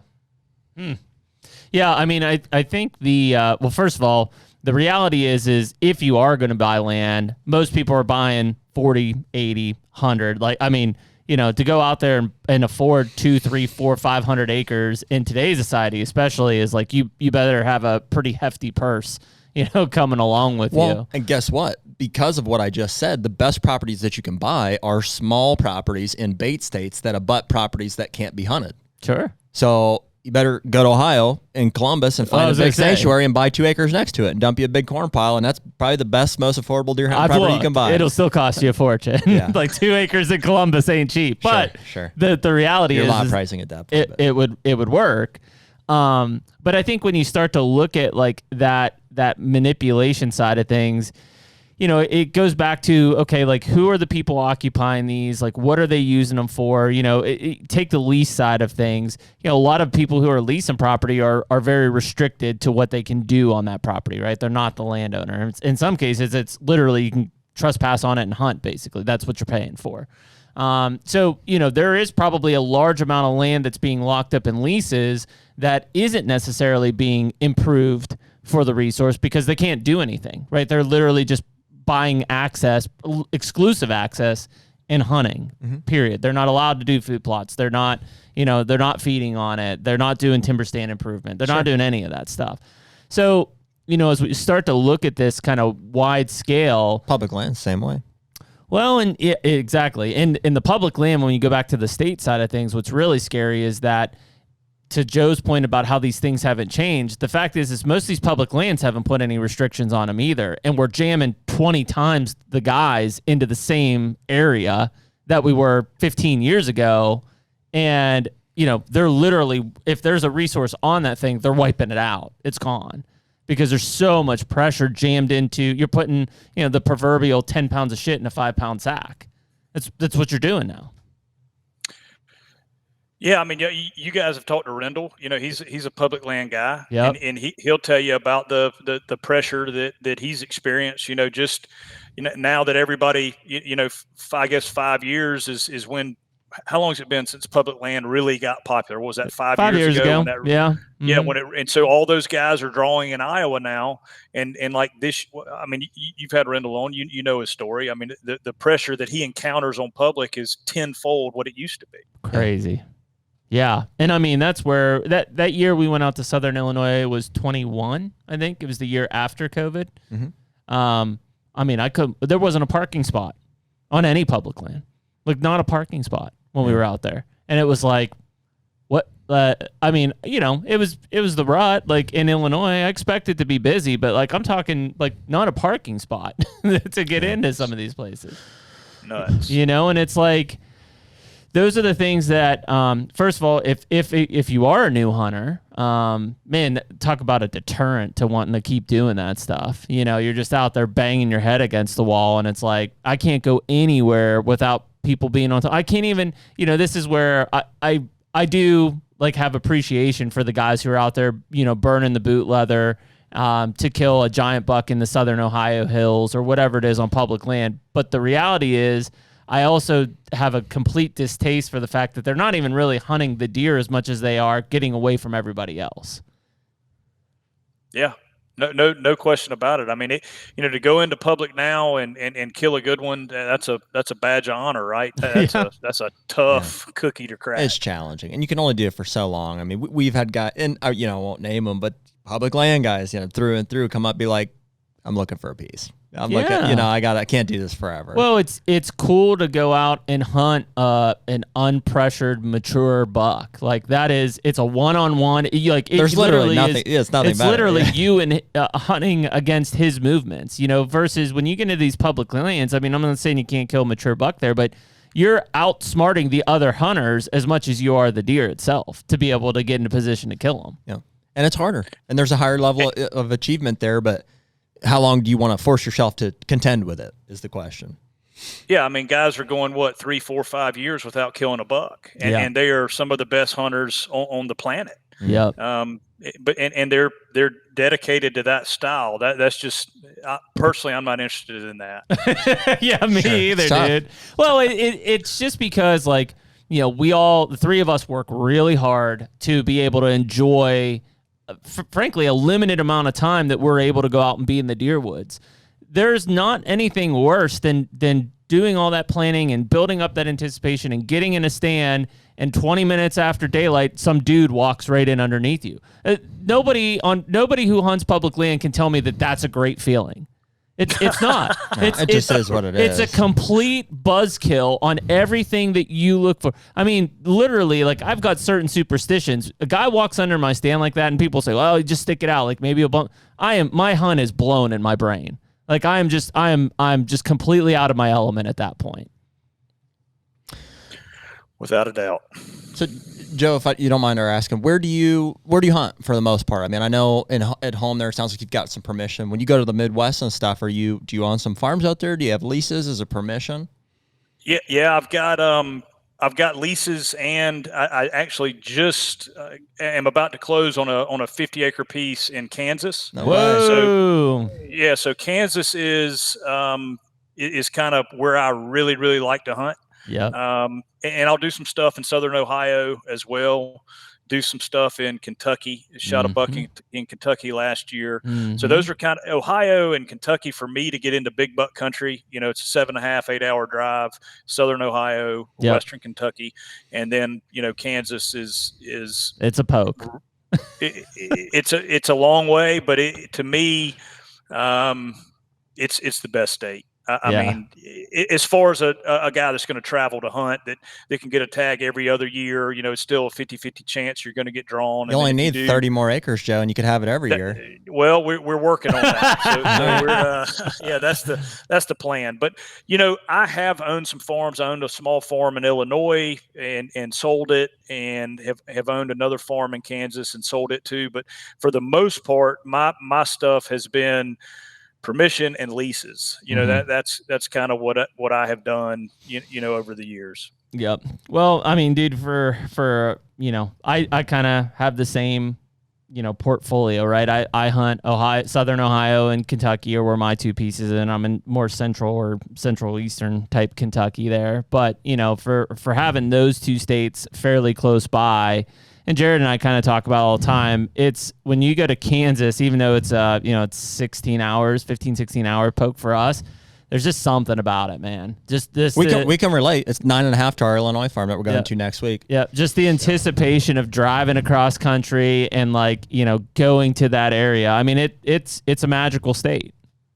It is. Kansas is awesome. I mean, there's world-class deer there, and they're certainly, they're not easy to kill by any stretch, but they're not like these South Carolina river swamp bucks that come out of the womb looking up in trees and getting downwind of everything. So it's a lot of fun. And as a kid, those are the type deer that, you know, you saw in North American whitetail. Yeah. And they just big swollen necks, you know, they're pushing 300 pounds live weight, some of those big 5-6 year old bucks. And that's what fires you up, especially from being from South Carolina. Well, I was gonna say, you mentioned your dad, you know, not leaving the state to hunt. We took my dad out. It was probably 2016-ish, I think. It was the first time he ever hunted out of state, like ever. And we took him to Kansas with us. And I remember, like, one of the mornings he saw 8 bucks chasing a single doe, and he's like, I don't know what the hell's going on. I was like, yeah, this is actual deer hunting. Like, this is what it's supposed to be like, you know. And it's just, you coming from a state like Pennsylvania, like, you know, you never saw anything like that. And it's just, you get put out in the middle of this area. There's CRP grass. Like, you're looking one way, you look back, and he stands up out of the grass like a ghost, and you're like, what the heck? Like, where am I? And it's like, yeah, this is the Midwest for deer hunting.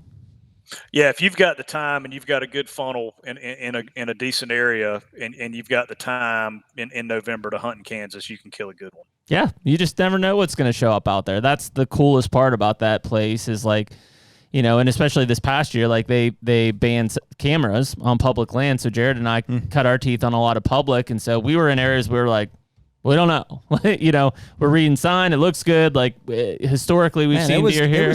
It was great, wasn't it? It was pretty refreshing. Yeah. I don't remember, like, freaking out over cameras like we normally do. We're like, oh, where are we going to go? Is he this or is that? We didn't have anything. We didn't have anything. We just, like, studied maps and dove into good spots and just tried to stay away from people. And it was still terrible. Like, the weather was, we were out there that second, third. Well, I killed in Illinois on the 9th, and then we drove out the next day, and then it just got hot, and it was hot for a week, and we didn't see anything. I mean, speaking of possibilities on public, you saw a 180. I saw a 180 on public. You know, we think on public there. Yeah. I would have killed him if I would have sat in the tree with my initial gut, but I panicked because it was getting gray light, and I scurried to the wood edge more. You'll have that. Oh, yeah, absolutely you will. So That's Joe, why we love it, right? Yeah. So, Joe, are you still filming at all, doing any of that? Is that tied into, like, if you want to talk about ASIO at all?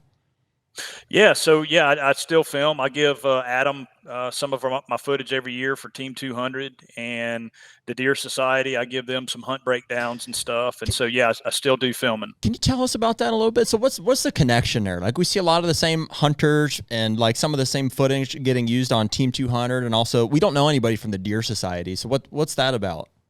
Yeah, so JJ Ducart, he and his dad started. It was Illusion Game Calls, and Right. it was the Extinguisher Grunt Call, Mhm. and they started that, and they've kind of built a social media. I won't call it an empire, but certainly a huge brand there with the Deer Society. I mean, their YouTube channel is full of people, and so basically they quote unquote sponsor different hunters and different shows, and so there's some cross branding that goes on there, and so they'll edit the footage differently. They like to really get into the breakdown of the hunt and how, what, when, where, why, and have that as part of it, and so that's kind of how all that happens, and they've got a pretty big staff. Ben Rising is part of it. He gives them some stuff. Adam gives them stuff. So there's quite a few people that are part of the Deer Society. Yeah, gotcha. Very cool. Yeah, man, it's funny when you kind of look in it. You talk about Rising. That dude's a straight up killer wherever he gets placed in the world. He just knows what he's doing there. But I think that what I think you mentioned it earlier, talking about like some of these guys who are on public that are great hunters. Man, there are some really, really good hunters out there who are consistent that, and maybe it doesn't bother them, but I feel like they get overlooked because of the way social media is. Like Jared said, like all of America is brought into a single platform, and you're scrolling through and it's like, 180s, 190s, 200s. But, to say that most of those people are going to be consistent at it is a far stretch. Like it's very random for a lot of those guys. This will be fun. Let's not to make it a competition. Who's killed more booners, you or Rising? Oh, Ben definitely has. Yep. Okay. Yeah. He has. I wish I'd been born in Ohio. That's what I was going to say. You're talking about an Ohio boy versus a South Carolina boy. That doesn't seem fair. That's fair. Yeah. It's like, he has for sure. Yeah. I'll put my sheep collection up against his though. Yeah, you've got him on that one for sure. Yeah, for sure. Yeah. Well, I think it's when you start to look at those kind of scenarios, and we talk about this, and people get, I don't know, I think they get a little bit agitated about it, but you talk about growing up in South Carolina and us growing up in Pennsylvania. Man, you put somebody that's cut their teeth in a state like that into Kansas and Illinois and Iowa, and those boys will kill deer. I mean, they will do it because they've had to. I mean, they have literally had to look in every nook and cranny in the state that they're in and try everything to be able to kill, a good buck, a good mature buck. You put them in a state where there's a lot of mature bucks walking around, and they'll kill some big deer. There is no doubt. I mean, I've said this multiple times. A guy that can kill a mature buck, 4, 5, 6-year-old buck, consistently with a bow in a high-pressure whitetail state can kill anything on the planet. Yeah, that's leopard, that's elephant, that's ibex, that's sheep, that's mule deer, that's anything. It is to do it consistently with a bow in a high-pressured area. You've got to change the game. That's crazy because I know I think we were talking with Bill from Spartan Forge, and one of our clips was like, I don't know, it was talking about us saying like something similar to that. And like all the Western guys came out the woodwork and were like, you boys don't know shit. You come out to the Rockies and like, see how it's really done. And I'm like, we could do it. Yeah, I didn't see that. I've been to the Rockies, so I'm not speaking in hyperbole. I've shot leopard in Africa, and I've shot elk in some of the roughest country, and the Wrangell Mountains of Alaska for sheep. It's you can do it. Yeah. It's interesting, and I like it because I think it's all regionality. It's all friendly competition. All right, to poke the bear a little bit. Yeah, I mean it's fun. Maybe we're wrong. Maybe, fine. Well, it's like when people will say I see the same guys killing giants in Iowa every year. I'm like, well, yeah, you live in Iowa, and I don't mean it as a complete dig, but I kind of do as well. It's like I'm hunting Pennsylvania, you're hunting Iowa. Like, yeah, I'm not going to kill 3 170s this year. Sorry. No, that's right. Well, it is. It is fun to stir the pot a little bit, and it's all in good nature. But I would encourage a Rocky Mountain elk guy to come down to South Carolina August 15th in our swamp, right, and see how the mosquitoes and the humidity do, and chase around a 115 inch 3-year-old and see how that goes. It is a little humbling, as much dedication and effort and time and money that we spend on to hunt big bucks, that there's, probably quite a few 12-year-old kids in Iowa with a wall twice as impressive as ours. Oh, no doubt in my mind. Not that it's about the wall, but just, if you're going to have a metric. Oh, yeah. Yeah. Well, my youngest he won a hunt at the Iowa Sportsman Club. So he's got a youth hunt in Iowa this year as an 8-year-old. So how did that happen? Well, you bought it for bought him. it. Right? Yeah. I bought it for him. He him. didn't win it. Well, he did because I bought it for him. Oh, okay. Yeah. All right. Yeah. But as a non-resident, he couldn't do the youth hunt. But a bunch of the guys, Skip, Chris, and all those guys were like, yeah, we'll party hunt them. Right. Because they could party hunt. So he'll sit with them during the second gun season. I forgot about that. Yeah. So my kid's going to kill a buck in Iowa probably before I do, That's pretty cool.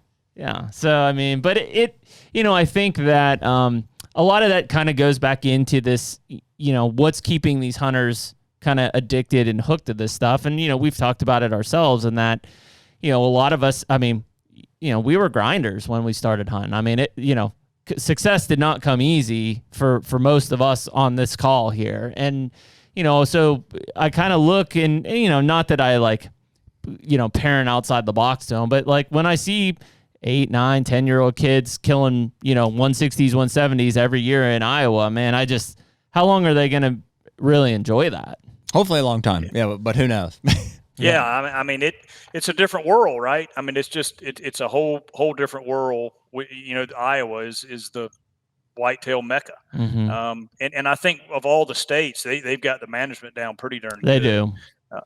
There's no, and there you go. I mean, you take that same management practice and stick it in Ohio or stick it in Kansas or even Illinois and watch out. I mean, there's a lot of guys that would argue if just baiting in Ohio would go away, it would be the best state. Yeah, it's us. Who would say that? Where are these guys? These are our people. Yeah. But they sound smart. You must be talking to Rising. Right. Yeah. It's the truth. Like, I mean, if you look at the giants that Ohio is producing with all of those things working against it, I mean, who's to say that it wouldn't, be the best state in the country for whitetail deer? Well, that giant that CJ Alexander killed, granted, there's some discrepancy or whatever about where he actually killed it, but regardless, like there's a place there by whatever that town is, or Middletown or something like that, but there's like a sanctuary there that doesn't get hunted, and there's like something in the dirt, and there's deer bigger than that I've seen pictures of, like on the hoof, and it's just like that's all they need, man. Is age, nutrition, and they've got the genetics there clearly. Like there's some places in Ohio that have some world record deer. Well, I know, Joe, you mentioned Kentucky, which is, I mean, one of my favorite places to hunt, and I have land there, and I love the state. The thing that's fortunate about Kentucky right now is I think we're only at like 205 or 210,000 total hunters in that state, right? So the reality is like, because it's a bait state as well, and it's got a lengthy season, right? We open bow season first Saturday in September.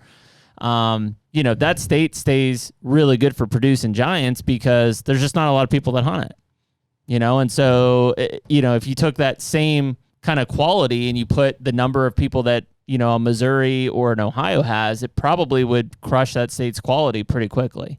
So it's all within the states and in the management, that they've got. And I think a lot of these states haven't evolved with, how they should, along with some of the evolution in technology and the weapon enhancements that are there. But, the things that start to fear me more, like, to your point, Kansas being like a mecca, what if, hypothetically, let's talk on this for a while. Like, what happens if, Iowa opens it up to where non-resident landowners can get tags and crossbows become legal? I mean, how fast does that state fall from being a mecca?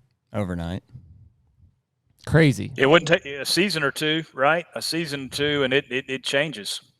And that's stuff that, like, it's, I know that there's a lot of people fighting hard for it, but man, I just don't know if you can always protect it. Like, at some point, it seems like they're going to slide one in on you, and once the dam has a hole in it, it's going to break at some point. Well, yeah. I mean, there's an element of like the private land ownership that like there's some security there. If guys have blocks of private land occupied and they're all have the same management, then the state and the legislation really has no control over how what's done there. Yeah. But I mean, it would change overnight for sure. yeah. So yeah, I mean, it's those are the kind of things that start to creep in on some of these meccas, and the reason we go to a Kansas or an Iowa or whatever is because most of our states have been mismanaged, right? So like we leave our state to That's the only reason. flee to those states because they've set it up at least partially better, to our ability of what we could have there. Yeah, South Carolina. I mean, it's managed to control the deer population. Mm-hmm. That's it. It's not expensive for non-residents to come here. They can come here anytime. We get a ton of guys from Florida, and that was an issue we had here is driving up our lease prices because our limits were so liberal that guys would come up from Florida and they'd skip over Georgia where some decent management was going on and come right into South Carolina and start paying pretty excessive on these leases. So wow. We're not immune to it in the state of South Carolina either. Yeah, and I mean that's I think it's again, can't put a finger on it, but that's the hardest part to like try to fathom and really sit on here is like we've clearly got an access issue in this country from a whitetail deer hunting perspective, at least, and overall hunting, I guess. But like how fast the millions and millions of private land acres have been locked down, over the course of 5 to 7 seasons, really, is what it seems like. And it's obviously started before that. Like I know in the South, Joe, like we, a lot of the paper companies and stuff would lease their lands to sports clubs and things like that. But relatively new, I think, on the small scale private landowner side of things from a leasing standpoint. And that's something that, I don't know, I would hope that the states are starting to have the discussion of how can we compensate landowners to try to open that? Like we've got some open co-op programs here in this state. We've talked about plots in North Dakota, obviously walk-in in Kansas. Like there are programs in place that are trying to incentivize these landowners, but like clearly I don't think the state can compete against private money, basically, private capitalism. There's competition for it, for sure. The HUNTR Podcast is brought to you by Rack Hub. Well, dude, sheds are starting to hit the ground. Yeah, and although we usually don't find many of them, we've done pretty well this season so far. I would say for just, a handful of walks, we've got a pile of sheds to show for it. So, yeah, I'm excited. Yeah, I mean, if shed season would end today, I think it was pretty successful.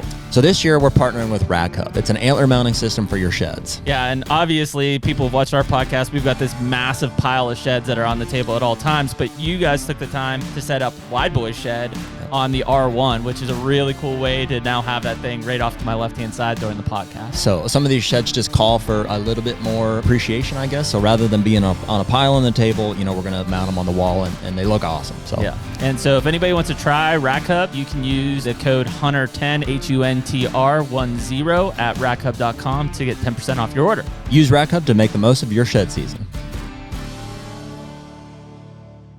Joe, let's talk poking fun on the internet.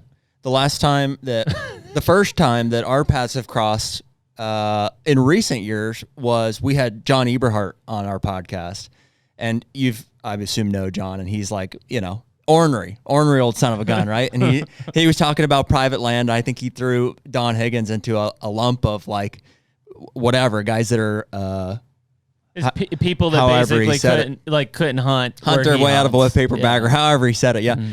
And I remember somebody was like, "Oh, this Joe Miles dude was talking about you guys on his podcast," and I was like, "Who?" I was like, "The name sounds familiar," and I went and watched it. And so, you guys had an opinion. Basically, I think what you said was like, and feel free to correct me here. We were like, you felt like we were platforming John and like basically talking poorly about other hunters. And so I watched it and we internalized it, and we're like, because we obviously, respect other guys in our industry a lot. I want to internalize that. And curious if you we've never talked about it, really, right? So I mean, we kind of skipped over. We went right into like we had friends with Randall and stuff, and we're obviously on great terms now. I feel like, but I want to hear your side of that from early on, and maybe respond to it. Oh, absolutely, yeah. So I don't know John. I've never met him. Only seen him on podcast, and he's good friends with a buddy of mine, Andy May. You guys, I'm sure know Andy, and Andy has really high regard. But I was just kind of blown away that he would come on and talk about it. Wasn't just Don, it was Andre DeQuisto too. Yeah, and Mark Drury. Yeah. Yes. So I was like, what is going on here? How's this guy? These are, Andre, he obviously didn't know a lot about Andre. Andre did a lot of public land hunting, and if the caliber deer, my thoughts for this was, there should have been maybe a rebuttal there. Like, hang on a minute, these guys are really good hunters, and I'm not sure the facts are very well known. If you took Don Higgins, Andre, or Mark Drury, and the caliber deer they were after were on public land, I'm pretty certain they could get in there and get it done. They'd spend the time, resources, and so that was my point. Was that I don't think you should. It goes a saying that I have from an ethics standpoint, right? Everybody falls in between two extremes. The first extreme being if you are walking naked to public ground and killing an animal with your fingernails and teeth, then that would be the hardest possible way to do it, right? So nobody could ever. But if you're driving there in a truck, if you're wearing camouflage, if you're shooting a weapon, somebody can say something about that, right? Yeah. And then the other end of the spectrum is 1 acre treeless high fence with a 300 Win mag out of a elevated blind over a bait pile. That would be legal. Yeah. But ethically, is that really what it's all about? Yeah. So everybody falls in between those two camps, right? And there is no way to find the Tom Brady of whitetail deer hunting, right? Yeah. There's no way to do that. So to run down another hunter because he hunts private, or say that a guy that hunts public is the best hunter out there, to me is disingenuous. It's impossible to ever know, and to run down other hunters because they hunt in a different environment than you. I just didn't think that was very tasteful, and so that was my point. That's fair. I think we would agree. Well, and John, there are definitely things. And so basically, what he said, just for if somebody didn't see that, was I think he lumped those guys in there, DeQuisto and Drury and Higgins, and said basically they're hunting highly managed farms, and that it's super easy, and that people should not be looking at them as, right? Yeah. Am I saying that right? Yes. As like the pinnacle of, or whatever. As comparison to himself, which is hunting purely public land or permission in a high pressured state like Michigan. Right. And I'm sure John's a great hunter. I'm sure he is. And I think there were some comments there about there's no way those guys could come and do it the way I do it. Yeah. And that, sure. That rubbed me wrong in the fact that, I absolutely think they could. If you don't think Andre in his prime could go anywhere on earth and kill a big deer, you're sadly mistaken. Yeah. Well, and I think that you bring up a couple good points there, because, the one thing that we hear, and it's not everybody, but some of the guys with, I would say, egos, trying to pick out like the Tom Brady of deer hunting. Everybody does it in so many different places in so many different ways. There is no apples to apples comparison, right? Like it can't be done. Like you could go through and run through the list of really good deer hunters. We're talking to one right now. Look at your freaking wall behind you. It's inevitable, right? Like nobody could look behind your wall and say, well, I don't think Joe Miles is a very good deer hunter. Like better deer hunter than I am. So, I think that when you start to talk through those other pieces, right? And what's interesting about Eberhard, and I don't disagree, the point I don't disagree with him on is that you take a guy who hunts a high-pressured state like Michigan, you put him in Kansas, and he can kill 150s consistently. I agree with that. I believe that. We already covered I believe that myself. 100%. But and I just saw this on, I can't remember whose podcast it was the other day. They had Eberhard on there, And he was basically talking about killing big bucks in Michigan. And finally the guy asked him, like, what do you consider a big bucks? And this is the part that John and I have odds against, is that he's like, well, if I'm in, upper Michigan or whatever, it's a 115. If I'm in lower Michigan, it's a 125. And John is a regardless of age guy. Remember, we've had this discussion with him. Yes. And I don't find that, I find that completely off base. Like, if I kill a 6-year-old 110, that's a big deer, and that is a hard deer to kill, right? If I kill a 2-year-old 110, I mean, put me in most states and I can do that. Off base is one way to say it, but it's just different. Like, we posed it to him literally, like, hey, if you had the opportunity in your home state, they're high pressure, to shoot a 6-year-old 110-inch deer, and they're both standing in front of you, or a 2-year-old, 130-inch deer, he's going to shoot the 130-inch deer. He just doesn't care about age, which we find hard to understand, I think. Yeah. Because that's what we value as a trophy. Well, it's the challenge. Like, I guess, and I'm not saying that, that 132-year-old may be a unique deer in the state of Michigan, but it's still a 2-year-old deer, right? He still acts like a 2-year-old deer. He still does what a 2-year-old deer does. That 6-year-old, regardless of what it said, still does what a 6-year-old buck does. Like, he's doing the things that, as a bow hunter, that's what I want to challenge myself with. Yeah. And so it's weird to hear that come from him, because, I mean, frankly, he's one of the only guys I talk to now. Maybe Andre's the other guy that's like purely, I guess score based. I get what he's saying. You know what I mean? He's just we agree, Joe. I think it's wrong to probably step on other hunters to make that point. But basically, I think that's what he was saying. He's like, killing deer in the Midwest is easy. I mean, he literally will say that. Yeah. But then the next thing that we heard, it was from Don, or Don did something on his podcast, and we've obviously talked to Don several times since then. But it was like he was really offended by it. Like, he was really like, I can't believe you would say this. Yeah. And Don said he didn't know him either. He's like, I don't even know if I've ever talked to John before. Yep. No, I haven't. And John may be a great guy. I've never met him, never talked to him. He is. I would love to. I'm sure there's some pearls of wisdom I could pick up from him. That's another thing is, checking the ego, and it doesn't matter whether you like the guy or not, or whatever it may be. I mean, he's a hunter. He's in the same trenches that you're in, and you can pick stuff up from him. So I would love to meet John one of these days and talk whitetail with him. We can make it happen. You careful what you wish for. Yeah. Yeah. It is interesting because to me, and there are a group of them out there, and we'll never agree on it.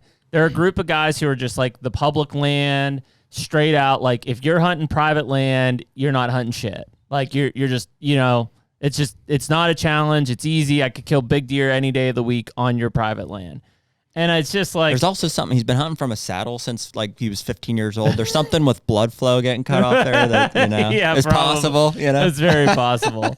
Yeah, I don't understand the that group like that. And that, I think you said it earlier, Joe. Like, maybe 5 years ago.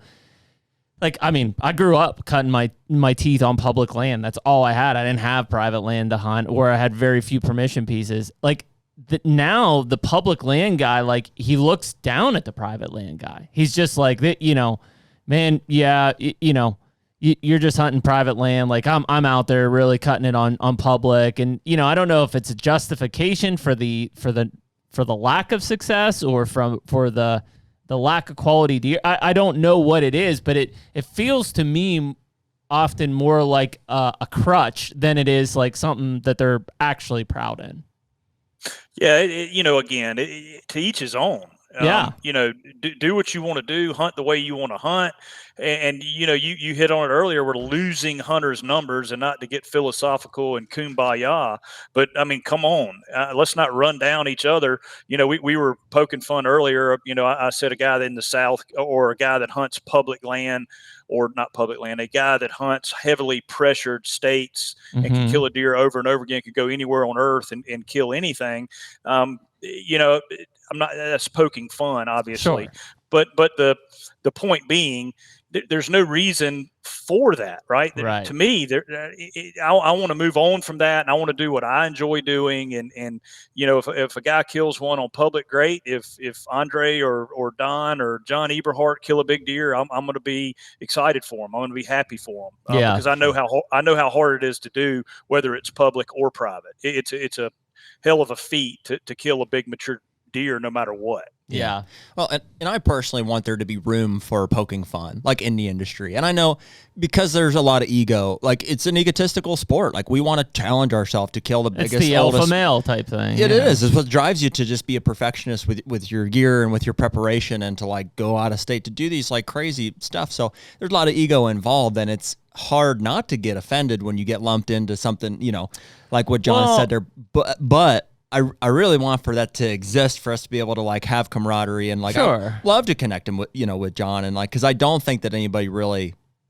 I mean, I'm sure they're out there, but like as far as genuine dislike or whatever, but I think friendly camaraderie is fine too. Again, it kind of goes back, and not like circling back too far, but like, man, if you think about like that late 90s through mid 2000s time period, it was like, man, if somebody killed a big deer, nobody asked him if he killed it on private or public. He killed a big deer. Right now, it seems like it has to be a describing factor of the hunt or the kill. Like, yeah, he killed a 190. It was on private. Like, or right, I killed a 130, on public. And it's like, oh, cool. But like, it wasn't that long ago. Like that wasn't even mentioned on there. Like it just wasn't talked about at all. And so it's weird how we're like at that point where like one of the, like it has to be attached to it, or it's context. I mean, I agree. Like it's weird that has to be thrown in there, but like it's definitely a lot harder to shoot a buck with a bow than it is with a gun. And so if you're an educated listener, like, or if somebody's telling me that, like, I want to know, so I have context. I don't know why necessarily. Maybe just because I'm genuinely interested, so I can congratulate you accordingly. Not that it would be any less for one or the other. That's what's so weird. But I still want to know, because I just want to know the story, I guess. Yeah. I guess it just is like when you get back into it, those conversations, like clearly, like if somebody kills a 5-year-old 150-inch deer on whatever Pennsylvania public land, I'm like, damn, dude, like that's a mega. But I don't necessarily think I would be any less impressed with it if it was on Pennsylvania private land, per se. Like that's the weird thing about it. Like maybe I have a little bit more appreciation on public, like that's a tough kill. Well, you know how rare they are. Maybe it doesn't even have to do with like the hunter. I mean, they get the credit because they've made the harvest or whatever, but you know how rare they are. So to know that there was a 150-inch 5-year-old deer taken off Pennsylvania public land, you're like, damn, that's rare. I mean, that's more rare than coming off of private land. To a point, yeah. I mean, it's still, it's harder to do. I mean, again, go out there and catch one and put him in a chokehold. I mean, that's hard to do. If you really want to challenge, back to my ethics thing, it comes in between one and two of those things. Yeah. So, yeah. Again, it's the poking fun and the camaraderie, and you're in this camp or that camp. Yeah, I can see that, but to each his own, man. Hunt the way you want to hunt, and enjoy it. Well, I think where we kind of ended up after that discussion with John on, it probably was whether it's with Don or Mark Drury or someone, but those guys have a completely different skill level from a hunting standpoint than especially like an Eberhard. And I don't mean it like just apples to apples. It's that Don and Mark look at a property and visualize how to manipulate that property to grow and then hunt giant bucks, right? That is a skill and a mindset that is very, very different than an Eberhard who's just walking through a swamp looking for the best tree to ambush a buck that he wants to kill. Both are skills, right? But both are very different. Like there's no way, to your point, Joe, you can't bring the Tom Brady out of either. They're playing two different games. Correct. There's Tom Brady had a 100-yard football field by 50 yards wide, and 11 on one side and 11 on the other. In our quote unquote sport, there is no even playing fields. So there's no best. Yeah. It's wild how that transition's kind of taken place. And how old are you, Joe? I'm 48. 48. So yeah, I mean, well, maybe you're a little closer to us then, but so my uncle is, pushing 60, I think, and definitely John Eberhart in his 60s or 70s. John's in his mid 70s. 70s, yeah, he's getting there. Those guys lived in an age where there was no food plots, there was no hinge cutting, there was no manipulation of land whatsoever. Like a good hunter to those guys in their prime was a woodsman, purely woodsmanship, purely reading the topography and hunting the animal like in his landscape, where whatever that was, like the early 2000s into the 2000s, it kind of started to become a thing. Well, like, hey, we can manipulate these properties, to our favor, either to hold deer more, to feed them and to certainly funnel them in a way that we can kill them. And that is probably what more of the guys that we know as, your celebrities or big buck killers have done successfully, run through the same list. I don't know about DeQuisto as much from a manipulation standpoint, but your Higgins, your Drury, your Lukoski, them guys they're land guys. Yeah. Probably way more than they were, and maybe they were at one time, but pure woodsman. The woodsman aspect of it. Mm-hmm. Yeah. So their obsession is on the 1% of the 1% of deer, right? Yeah. They're that's what they want to hunt. That's their passion. Yeah. The other camp is, oh, no. It's got to be quote unquote pure raw land. And if it's 110, 115 incher, that's what trips my trigger. That's what gets me excited. Bobby Worthington, I'm sure you guys have heard of him. He's a real good buddy of mine, and we've spent a lot of time together the last 2 years. He's one of the best woodsmen on the planet, and he can go into a 3,500 or 60,000 acre public piece, and if you give him a long enough time in there, he can find the tree to be in, and he'll kill a big mature deer there. And it's just a like you said earlier, a completely different game. Yeah. And I mean, I like both sides of it. In fact, our Illinois experience is really like my first like private property experience of like farmland ground. Like all my properties that I have are big timber. Like that's just what I've grown up with. That's what I own now, and so it's trying to, which has been fun for me because I'm the opposite. I hate timber. Yeah. I try to adapt my skills. Like my style is probably more what Bobby does, right? Which is big timber and finding those, those saddle points and understanding where those deer are bedding and how they're moving across ridges and where they're dropping into bottomlands to feed, and then you put me into, essentially tree rows with crops all around me and stuff. And I'm like, there's only one place to sit. I got to sit here and I'm going to kill them. Yeah. No, different worlds, right? Different worlds. And so back to the point. No, I have no ill will towards John Eberhart. I don't. I hope that didn't come across that way. Didn't at all. I thought the comments about those guys was not very tasteful, and so them being friends of mine and having a platform, I thought I would recognize that. Fair. Appreciate you addressing it. I think one of the weird things for us afterwards, because we didn't know, and honestly, like when we do these podcasts, like we want the guests to feel comfortable to kind of speak their piece and say, so per our side of it, Joe, like we didn't interrupt mainly because I wanted John to say, understand his perspective. I wanted to say exactly what he felt. I didn't want it to be biased. I didn't want him to feel like he couldn't do it. I wanted him to get it out there. And in reflection, and then I talked to Don like right afterwards. Don was like, yeah, I've never even met the guy. And I'm like, well, that's weird. Like, how do you summarize a guy? Like I had assumed essentially there had been past history there, I guess. Just with the way that, to your point, Joe, how it came off, I guess. I was like, oh, there must be some sort of past history between Higgins and Eberhart there. Well, and he obviously felt a certain way, or enough to lump him into a group, and I think wanted to understand why. Yeah, because we had talked, we knew Don well, and I was like, oh, okay, like clearly that we pressed the button here that there's history, and then I got from Don like there is no history, and I was like, okay, that's odd that it came out of kind of nowhere there. Yeah, and maybe at the time too, like that was early on. There was just as much of an element of disbelief where like, Don Higgins watches our show. Yeah, that's true. Well, I guess it's crazy. Yeah.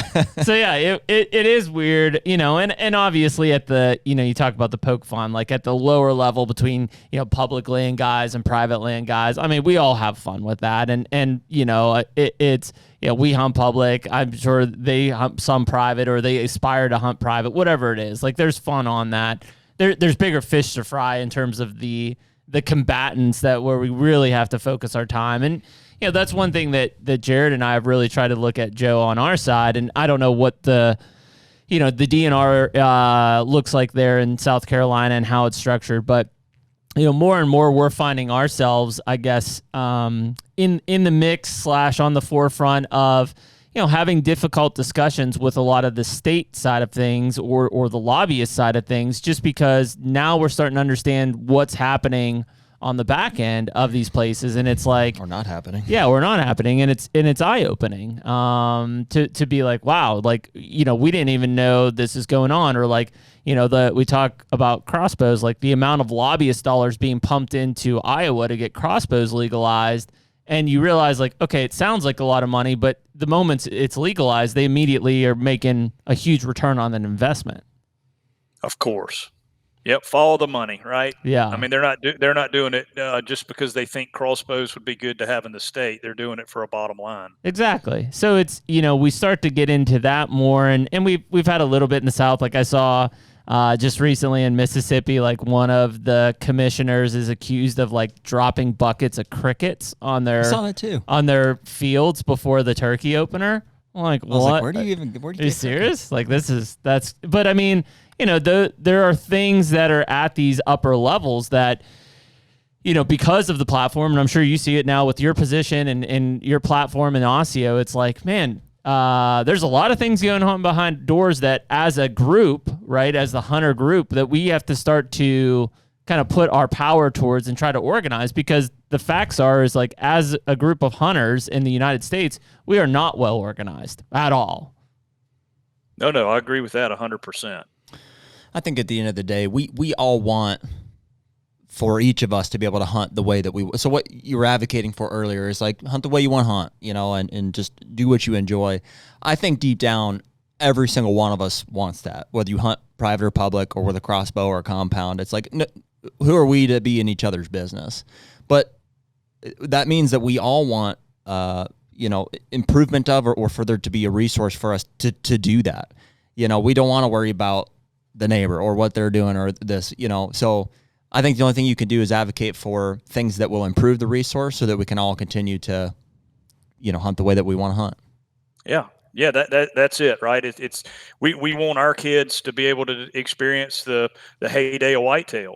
Yeah. And we don't want to do things now that's gonna pervert that and prevent it from happening, because I think it is. I mean, everybody on this podcast is, their heart is into the whitetail herd. It's into whitetail hunting. I mean, it's our passion. It's what we think about all the time, and that's part of my livelihood. With ASIO Gear and being a whitetail clothing line, and so we want the resource to continue, and technology's come a long way, and I'm not sure the seasons and DNR offices have caught up with that. Yeah.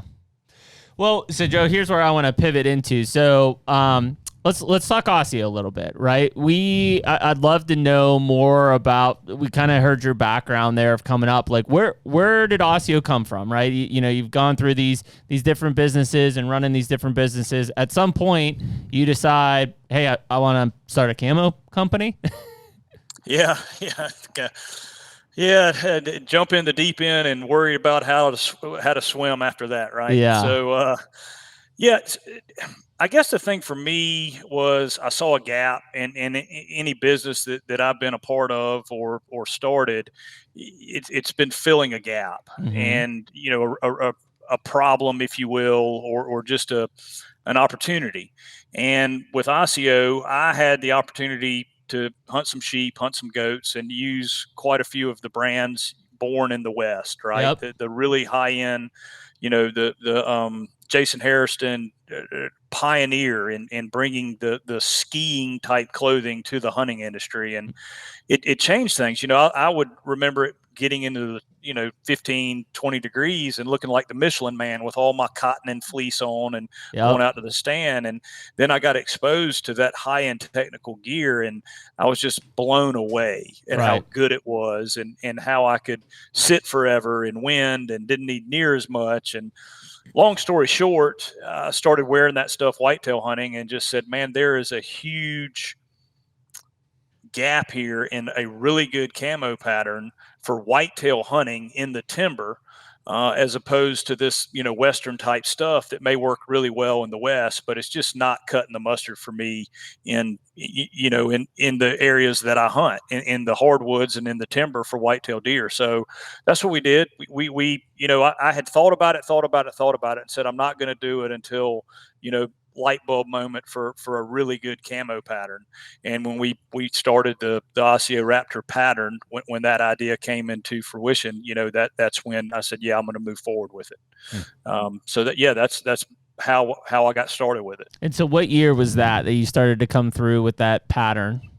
2019. In the fall of 2019 is when it kind of got started. And the more I thought about it and the more I looked at it, I felt like the camo industry was looking at things the way people look at things. Digital camo. If you remember when digital camo came out, that was made by the military to hide people from people. Yep. Realtree, Mossy Oak, pioneers in the industry, man. They changed the game. I looked at it a little bit differently, in that the really natural predator-prey relationship. Those animals see different than we do. Yep. And, diving into the science of that, with the prey animals having the dichromatic eyesight, they're not, when you wear something out there that you think breaks up your outline, it does to a human, but it may not to an animal. So we just really used ambush predators to develop our pattern. That's what we use to develop our pattern that blends in very well with trees. And these predators that are ambushing animals like we do as bow hunters, nature put them as certain colors, certain shades, certain colors, depth, all of that, and it works pretty darn well because they catch things with their talons or their claws or their hands. I'm back on that. Right. But so that's how we looked at it. We looked at it as a natural predator-prey relationship and developed our pattern, and that's what we created, and it's been received pretty well in the whitetail space. I'm really happy with where the business is headed. There's some giant players. I mean, you've got Gore-Tex, that's a big, huge company. That's I'm not sure the numbers are right here, but 30, 40, 50% of the business they have. Yeah. So it was definitely a big challenge to get in and start taking part of the market share, but we've slowly done that, and growing 40, 50% every year. So we're happy with where we are, and the point being filling a gap and genuinely wanting people to help them be more successful at what we all love to do. I mean, that's the whole point. So if we look at that raptor pattern, like you're really looking at kind of what, I guess like what we see from what these prey have as their concealment and stuff. Was there technology or research or assumption done to what that prey is actually seeing via their eyesight? Absolutely. Yes.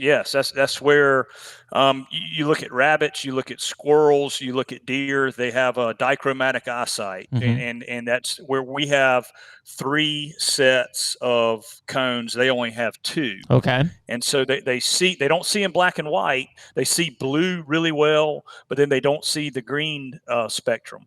So that's I had several veterinarians, several biologists that I consulted with on animal. There's a guy, Dr. Jay Knights, is kind of the leading guy in ungulate eyesight. if I'm saying that right. Yep, sounds right. Yep, that sounds very scientific. That's it. Yeah, we looked into all of that, and so from a natural predator prey relationship, and the thing about it is we get a ton of feedback from guys that are telling us, man, I'm having 20 deer around me in a late season plot with not a leaf on the tree and not getting busted picking up my bow. And I think a lot of your listeners right now are going, hocus pocus, I can blue jeans, a red flannel shirt, and I can go kill a deer no problem. And they are absolutely right. You do not have to have camo to kill a deer. What I think a good camo pattern does is it helps you with the small things. It helps you with those movements where maybe you are drawing your bow, or maybe you are turning in the tree and you've got a buck or something that slipped in beside you or behind you. And it lets you get away with things that you aren't going to get away with blue jeans and the flannel shirt. Mhm. And again, there is a reason that every single ambush predator is camouflage. If he hunts by himself and he is having to kill stuff on his own, he is camo. Yeah. And it's you look at, somebody will say a black bear. Well they forage and they're not an ambush predator. They certainly kill animals, but that's not really their thing. But if you look at a mountain lion, a bobcat, an owl, a hawk, you look at those ambush predators, they're camouflage. You look at a leopard, you look at a lion, they're all camoed, and there's a reason nature made it like that. So that was, in short, our thinking on what we could do that was different in the industry, would help guys, and if we could take that pattern and put it on the really premium high-end stuff, we'd have a winner. Yeah, I think it's a great idea. I mean, isn't it kind of wild that like there are no real natural predators of white-tailed deer like in most of their range? I mean, I know you get west, you've got wolves, mountain lions. And I'm excluding like coyotes. I know they do kill some. Mm-hmm. Yeah, but Bobcats, what else? Bobcats kill the crud out of deer. They kill full-grown deer. Oh, absolutely. Yeah. No. Well, no, fawns. They kill fawns, and they kill yearlings and fawns. A bobcat's a killing machine. Now probably more squirrels and rabbits, but they definitely kill deer. Right. Interesting though that there's no other, and it's too bad, for your guys' inspiration standpoint. I'm trying to think through like my animal species here. Owl probably is the closest, or if you were going to do like a Western pattern, certainly a mountain lion. Well, yeah. Mm-hmm. Yeah. I'm trying to think of like what tree predator mountain lion could you mimic, as far as like a camo pattern. But owl's probably as close as you can get. Well, it's interesting, I think, too, that and kudos to you guys, right? But like it took so long to evolve from, a real tree mossy oak, which was really mimic what we see. Like we see twigs and leaves and bark, like make it look like twigs and leaf and bark, not thinking, well, what's the deer actually see? Mm-hmm. They're not seeing the same thing that we're seeing necessarily.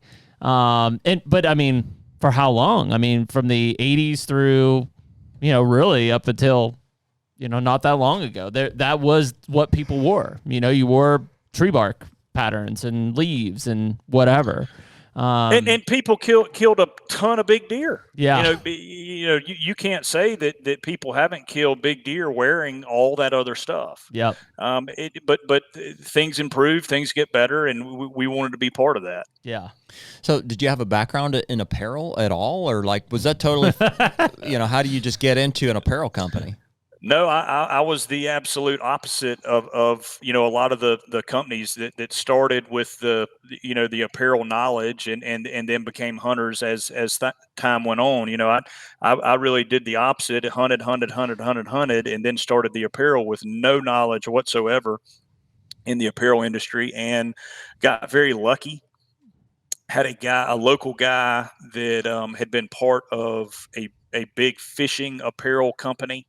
And he was one of the pioneers of that. He was a buddy of mine that I played baseball with in high school and Legion. And when I got the idea, I called him, and he had just their company had been bought by an equity group, and so he had just gone out on his own. And he and I sat down in this exact room and went through the entire business plan, and he had all the fabrics, all the cut and sew lined up. And so it fast forward, it kept me from having to go to Asia and source all of that by myself, which we probably still wouldn't be going to this day had I had to do that. So it really was a very fortunate opportunity that I had with him, and he got us going leaps and bounds ahead of where it would have been. And so that's how we got started, and got the first camo on fabric and got to test it, and then got the all the first prototypes. And it was a lot of, well, it still is, it's it's kind of a 4:30 in the morning to 10 o'clock at night business 7 days a week that we get after it really, really hard. And my goal, we had our first trade show, and I thought, man, the goal here is to go to a trade show somewhere and just see a guy walking around with an ASIO hat that it's not our cousin or our uncle or one of our buddies. And so, we went to the Iowa Deer Classic this year, and there's a bunch of guys walking around wearing ASIO, and we had no idea who they were. And so it was pretty darn humbling and appreciative and exciting. Yeah, it's awesome. Well, I know when I came and saw you and Rendell over at the Great American Outdoor Show in Pennsylvania, you guys were slammed every time I came through. Yeah, it's been received well in the market, and that's kind of whitetail tree stand bow hunting is our niche. I'm sure we'll grow from that as we go, and we're developing a really good team in South Carolina of operations guys and marketing team and all that, and it's a very, very competitive business. Oh yeah, I can say that. So how's this work with Rendell? He basically says you pay him to hunt for a living. God, we could do a whole. That's what he said. He's like, podcast. yeah, I just get to hunt whatever I want. Yeah. You ask him after 10 straight trade shows back to back how much he loves his job. I saw those bins. He lugged them right in here out of that truck you drove like 16 hours. Yeah. So Rendell is our trade show manager. That's what he does. And this year we're doing 20. We did 20, or going to do 20. I think we've done 10, and we've got 9 or 10 more to go. And so Rendell manages all those trade shows, and so that's his. So yeah, he does. He gets paid real heavy from January to August, and then he better budget well from August to January. Yep. Oh, that's awesome. How did you hook up with him originally? So his take on it, because I asked him the same question. He's like, "Oh, I think he saw me on a podcast and he just liked what I was about, so he had to have me." Yeah, let's go with that one. That sounds That's right. exactly how that was it, huh? Yes. Well, he's 6'8". You can't miss him. Can't miss him. Yeah. Yeah. We did meet on social media, and that's how our relationship started. And then he came and helped us at a show, and just loved his personality. He's pretty entrenched in the industry. Yeah. Funny guy, and he's a great hunter and loves the sport just as much as anybody else, and thought it would be a great fit.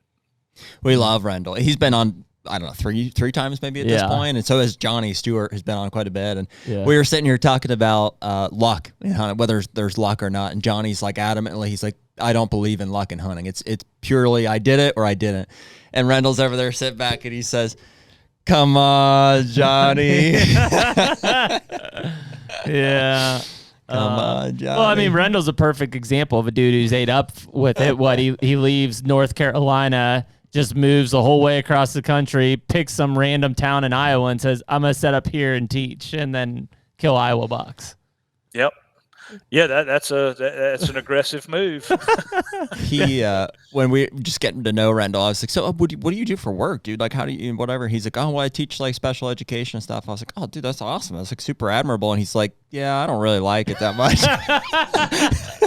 He's like, I'd rather be hunting. Yeah, one thing about it, he's going to be brutally honest. Yeah, there's not much of a filter on that boy. No, and we like that around ASIO, because if we're making a mistake with something, we've got 4 or 5 people to go, that's the dumbest idea I've ever heard of. So, we like that. Yeah. Somehow we bumbled right into some of his core stuff in Iowa. We went out and we're like, well, we're just going to pick a spot. And then afterwards, he's like, well, so what'd you find? I was like, here's where we went. He's like, damn it. Yeah, we won't. You found me. It'll probably be flooded anyways next year with guys from the hunting public. That's right. So I wouldn't worry about it too much. Well, cool, Joe. Well, listen, dude, we appreciate you coming on, man, and spending some time with us. I guess before we let you go, is it ASIOgear.com? Is that website? Yeah. It's ASIOgear.com and Joe Miles Hunting on Instagram and Facebook and all that stuff. How about your podcast? Where are you primarily putting that right now? Yeah, so it's called Mission Whitetail, and it's all whitetail focused. That's all we talk about, and try and provide value from all different aspects of hunting tactics. That's really what it's all about, and that's on all the podcast platforms. It's on YouTube as well. Mission Whitetail is the name of the podcast. Awesome. Perfect, man. Well, we appreciate you coming on, and you know it's great to have a Southern guy on here because we miss that atmosphere a lot. We get a lot of Northeast guys and Midwest guys, and we feel like we leave the Southern crowd out sometimes. Nice so change of pace. people will appreciate it greatly. Well, no, thank you so much, guys. I appreciate y'all having me. It's incredible what I tell you. We talked a little bit over there in front of Josh Bomar's booth. I don't know if y'all remember that. Oh yeah, but, I do. You know, you guys were talking about the CWD and the awareness that needs to be done there. And I got to say, after the whole Higgins Eberhard thing, I was a little turned off, but want to thank y'all for everything you're doing for the industry and the awareness that you're bringing, and y'all's platform is absolutely incredible, and just appreciative and humbled to having been on today. And please keep doing exactly what y'all are doing, because it's really needed and appreciated more than y'all know. Well, we appreciate it, man, and truly awesome to have you on here, and to be able to, I was telling Jared when we were looking for, I was like, hey, we got an opening this week. I was like, oh, I can text Joe Miles, and it's like, who would have thought I could text Joe Miles to like come and just be part of the podcast? We're humbled by that on a daily basis. Yeah, exactly that. We can just text Joe Miles and have him come on our podcast. Like how crazy is that? And it's like as soon as. We're not here to. I mean, it's fun to ruffle feathers. It is, right? And it's because people take stuff serious. It's we're guilty of it too.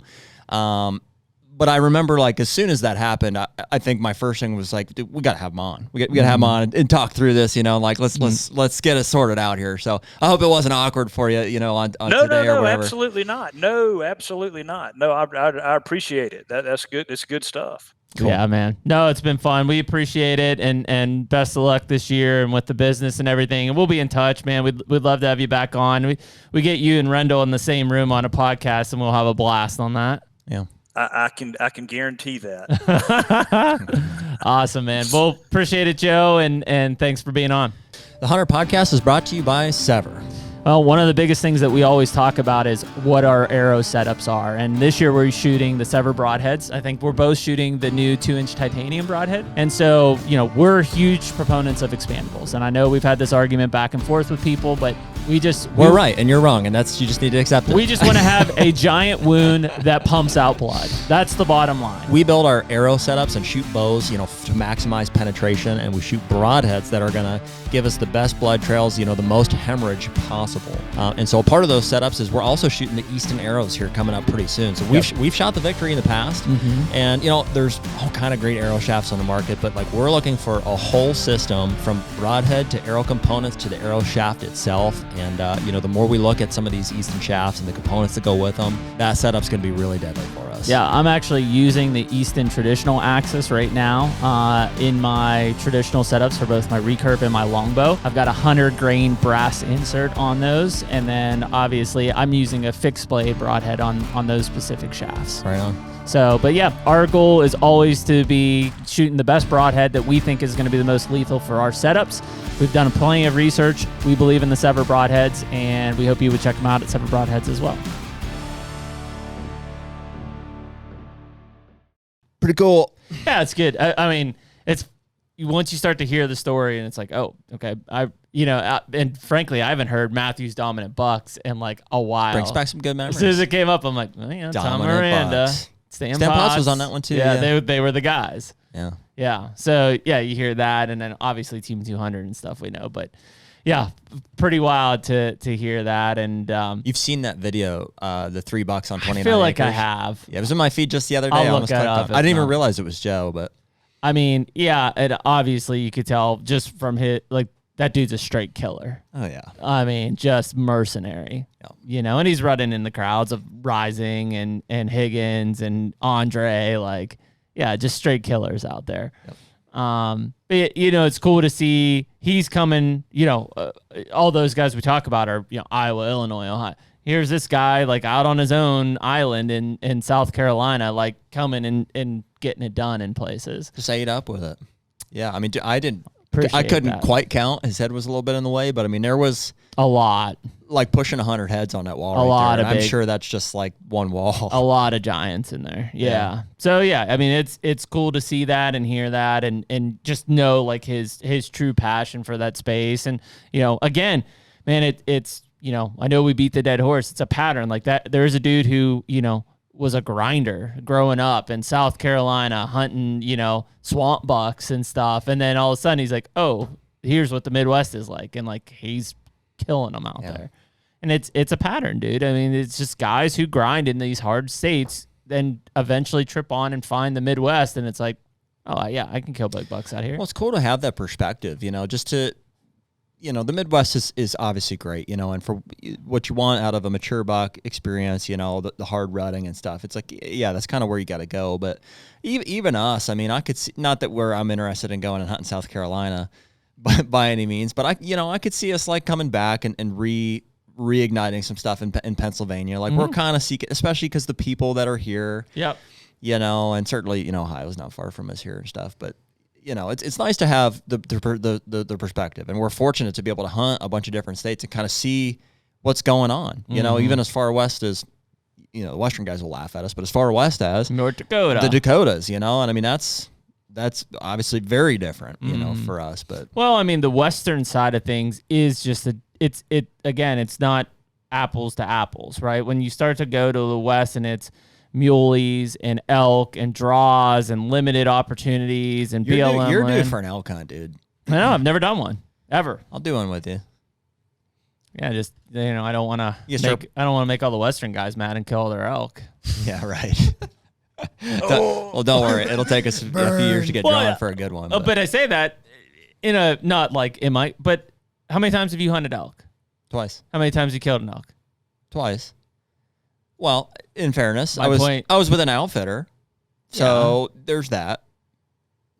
But yeah, I'd say that's Well, and also in fairness, the second time I was the only guy in camp of 5 or 6 guys. Yeah, I'm not talking about other guys. I'm talking about you.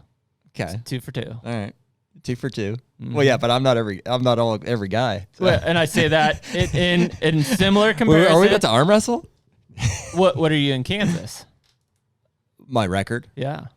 I've only killed 1 buck in Kansas, I think. Yeah, and 4 or 5 trips. 4 or 5 trips, something like that. Point made. I've missed. Point. Ouch! Wait, what is the point? The point is that you take a hardcore whitetail guy who grinds and is like, and you put him in the West. No, I can't take that. Why? I was successful in Colorado because of my guide. Yeah, he put me on him. Yeah. So location. And I was physically capable of doing what I had to do. You're saying I didn't put you on him in Kansas? And I pulled it off. Well, point made. Yeah. I mean, obviously. Case in point, but yeah. I've missed several good bucks in Kansas. At least 2. Mm-hmm. At least 2. More than I've killed, which was one. But yeah, we had some tough years there too, and weather and stuff. But I'm just jagging the Western guys because I know they get all riled up about it. It's hard. It's hard. Seriously. It's fun. It's looking fun. It's worth looking at your track record. North Dakota, we're 1 for 2. 1 for 2. Yeah. Granted, we shot at 2 in we would have been 2 South for 2. Dakota. Mm-hmm. I don't know what happened there, but Struggle bus. Yeah. Yeah. like I said, 70 yards. I ran up to a water trough on my belly and then popped up and shot 4 feet over his back. Not even an inkling of cover anywhere in the ground. There was no cover. There was like one single sage bush just in front rolling of me. like a tumbleweed. Yeah, and I'm laying there and he's walking down I'm looking at his hooves and I'm like, oh, this is not going to be good. Just decided to pop up like a ninja. Yeah. Next time, dude, you got to do that slower. Well, That's what you should have learned. I forgot that they stop and turn around. Like I'm used to whitetails like being in the next county. You should just slow and steady. Come up, and they'll just look at you. Well, I needed to adjust my dial is the problem. Well, try to do that while you're down, Yeah. Lessons learned, Nick. Yeah, lessons learned. learned. Hindsight. Yeah. Anyways, we appreciate you listening to this episode of HUNTR Podcast 180. 180. And we'll catch y'all next week. Later. Take me